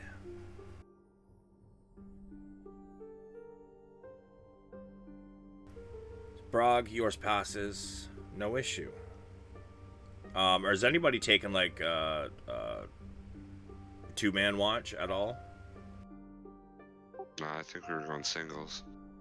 Yeah, Yeah. Okay. So, unless Ina wakes up at any point throughout, but... Yeah, I spend most of my watch just talking to this horse. Quietly. So the night goes on. And nothing really happens until Khan wakes up Log. Log, you get up for your watch. Give me a perception. I'll just roll with disadvantage. Depending on what that perception was for sight or not. Yeah, either way, doesn't matter. You don't notice anything. Ina. Yes. In your head, in your sleep, in your dreams, you're standing in front of what at first you think is a mirror. Turns out to be, you start moving your hand and the reflection moves its hand as well. You cock your head to the side. It also cocks its head to the side. And then all of a sudden, the other version of you steps forward and goes, "Boo!" And although you don't wake up, You do kind of jolt a little in your sleep. Log doesn't notice it. The dream continues. The person on the other side of the mirror laughs. I'm sorry. I just had to try it once. But listen. I know what you're here for. Other than heading to the Raven Queen. I will offer you a second deal.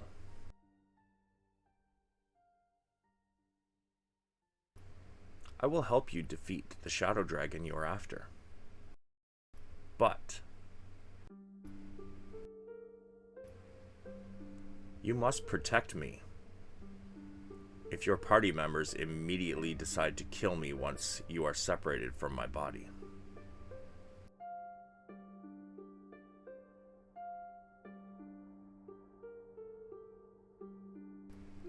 So what say you?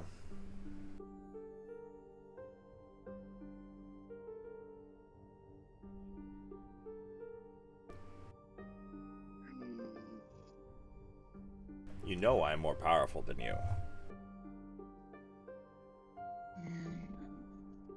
What's to stop you from like hurting us? Good point. I will help you. You protect me. I'll sweeten the deal. Once separated, I will leave. That is my word.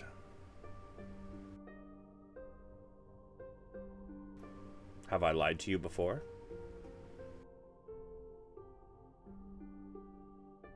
No.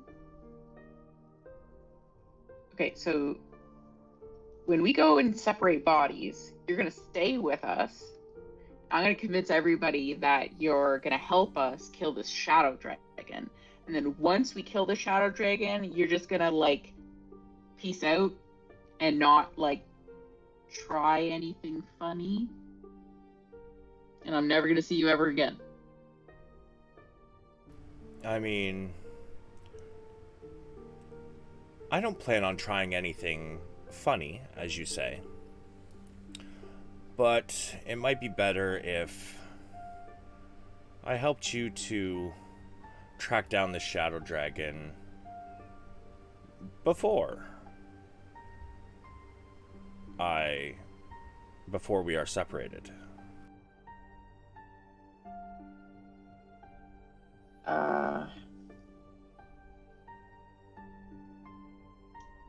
I thought you said we were on a ticking time bomb here.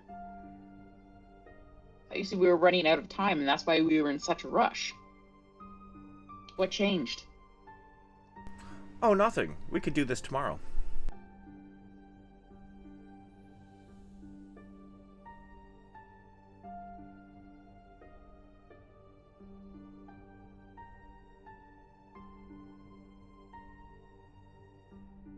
And how far are we away from getting separate bodies?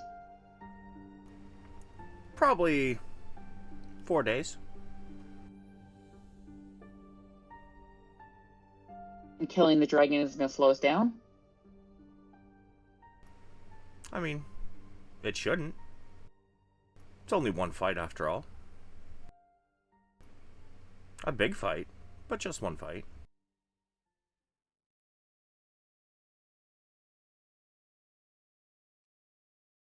Can I speak to the group before giving you a decision? Sure. I would suggest you do it when you wake up, though. Okay.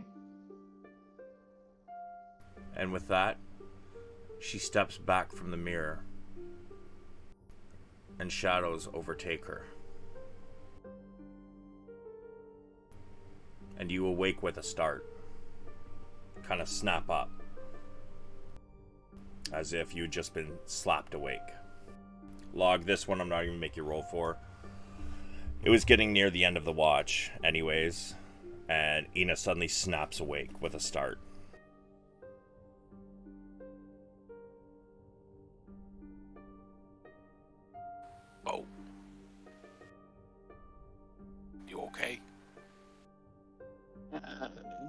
Well, Ina just gave me an interesting proposition. Shadow Ina gave me an interesting proposition.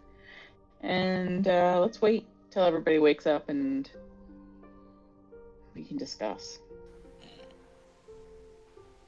Sounds good. Slowly over the next 10 minutes or so, the rest of you begin to wake up.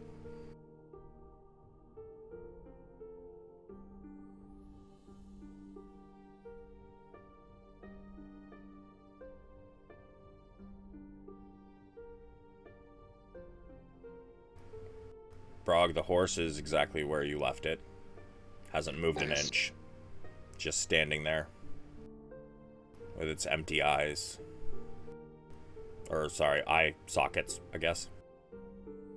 Wisps of shadow bleeding out from them. Nice. I'm still trying to get it in the flask. You mean Arcana?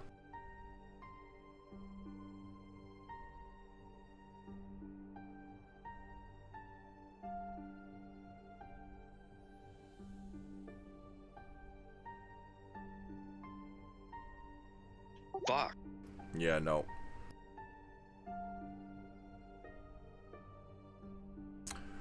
But as you guys all awake, probably pull out some rations. Get to eating. Ina, do you want to mention to them now, or when you guys are on the path? What do you want to do? Yeah, I can tell them now. So Ina has offered, which I don't know how to feel about this, but she offered to help kill the shadow dragon with us and then transfer bodies. And I'm not sure why. Just she gave it as an offer, as long as you guys don't harm her when we leave bodies and you just let her walk away. So to clarify, you can tell them what you want, but her deal was that if they did attempt to hurt her, then you defend her. Yeah, and that I have to defend her if you guys even try to hurt her once we separate bodies.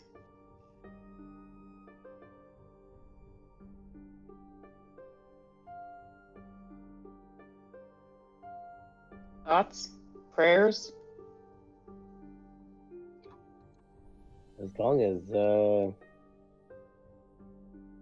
you get everything you need and you're fine and she walks away, I have no reason to harm her. Yeah, she said she'd just walk away and that she won't harm us or backstab us or do anything funny. What's in it for her? Freedom. Freedom, and I will protect her if you guys change your mind all of a sudden. Well, sounds good to me. She knows.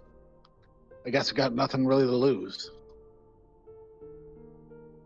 Yeah, I'm just interested as to why she would want to kill a shadow dragon. Player to DM, do I know she holds a shadow orb? Nope. Interesting. Okay.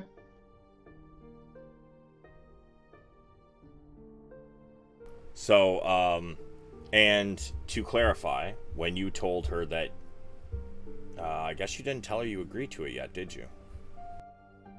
No, I didn't agree to it Okay, yet. so I'm gonna ask for either, if when you are telling your friends this, since she is in your mind, although she can't read your thoughts per se, she might be able to get a feeling if you don't intend to hold up your end. So, as player to DM, would Ina be trying to hold up her end of the bargain? Or no? Yeah, if she has no reason to not hold up her bargain, we're getting a shadow dragon killed, and that's what Helm wanted from me, so... Okay, I'm just making sure, that's all. So, I know it's after midnight, give me 5 minutes, if that, and we'll wrap up. But yeah, what say you all?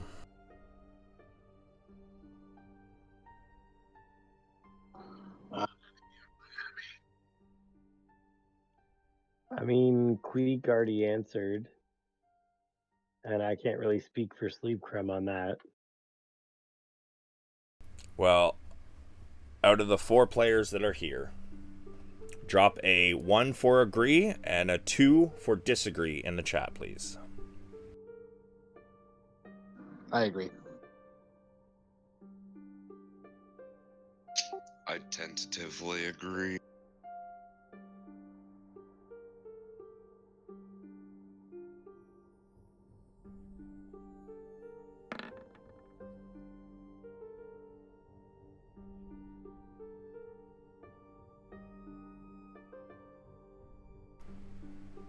Ina. Yes. Shadowfell Ina, in the back of your mind says, so, we're in agreement then. We are.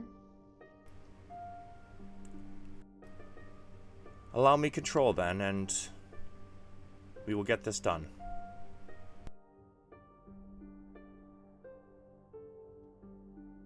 I'm gonna warn the group that she's taking control, and then I'll let her.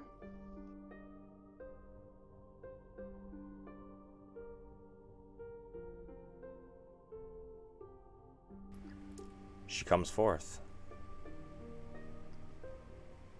She stands. Just one moment. I need to pull something out of my bag. She reaches into her bag of holding.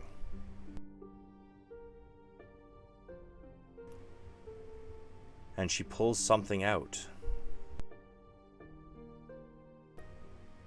And immediately her eyes flare with dark shadow. This lasts no more than a couple seconds. But this item that she pulls out is an orb surrounded by wisps of shadow. She says, there. Shouldn't be long now. She places the item back in her bag of holding. And she says, okay. My help is done. Now, the rest of my help is you get to use my body for the fight. Have fun.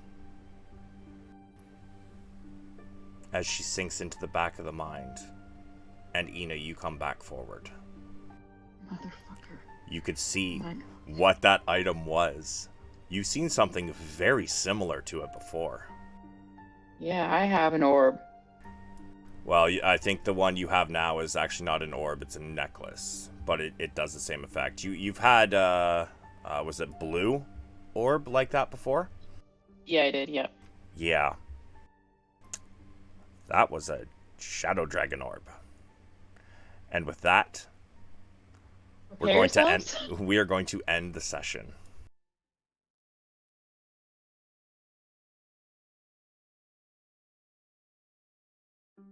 Awesome.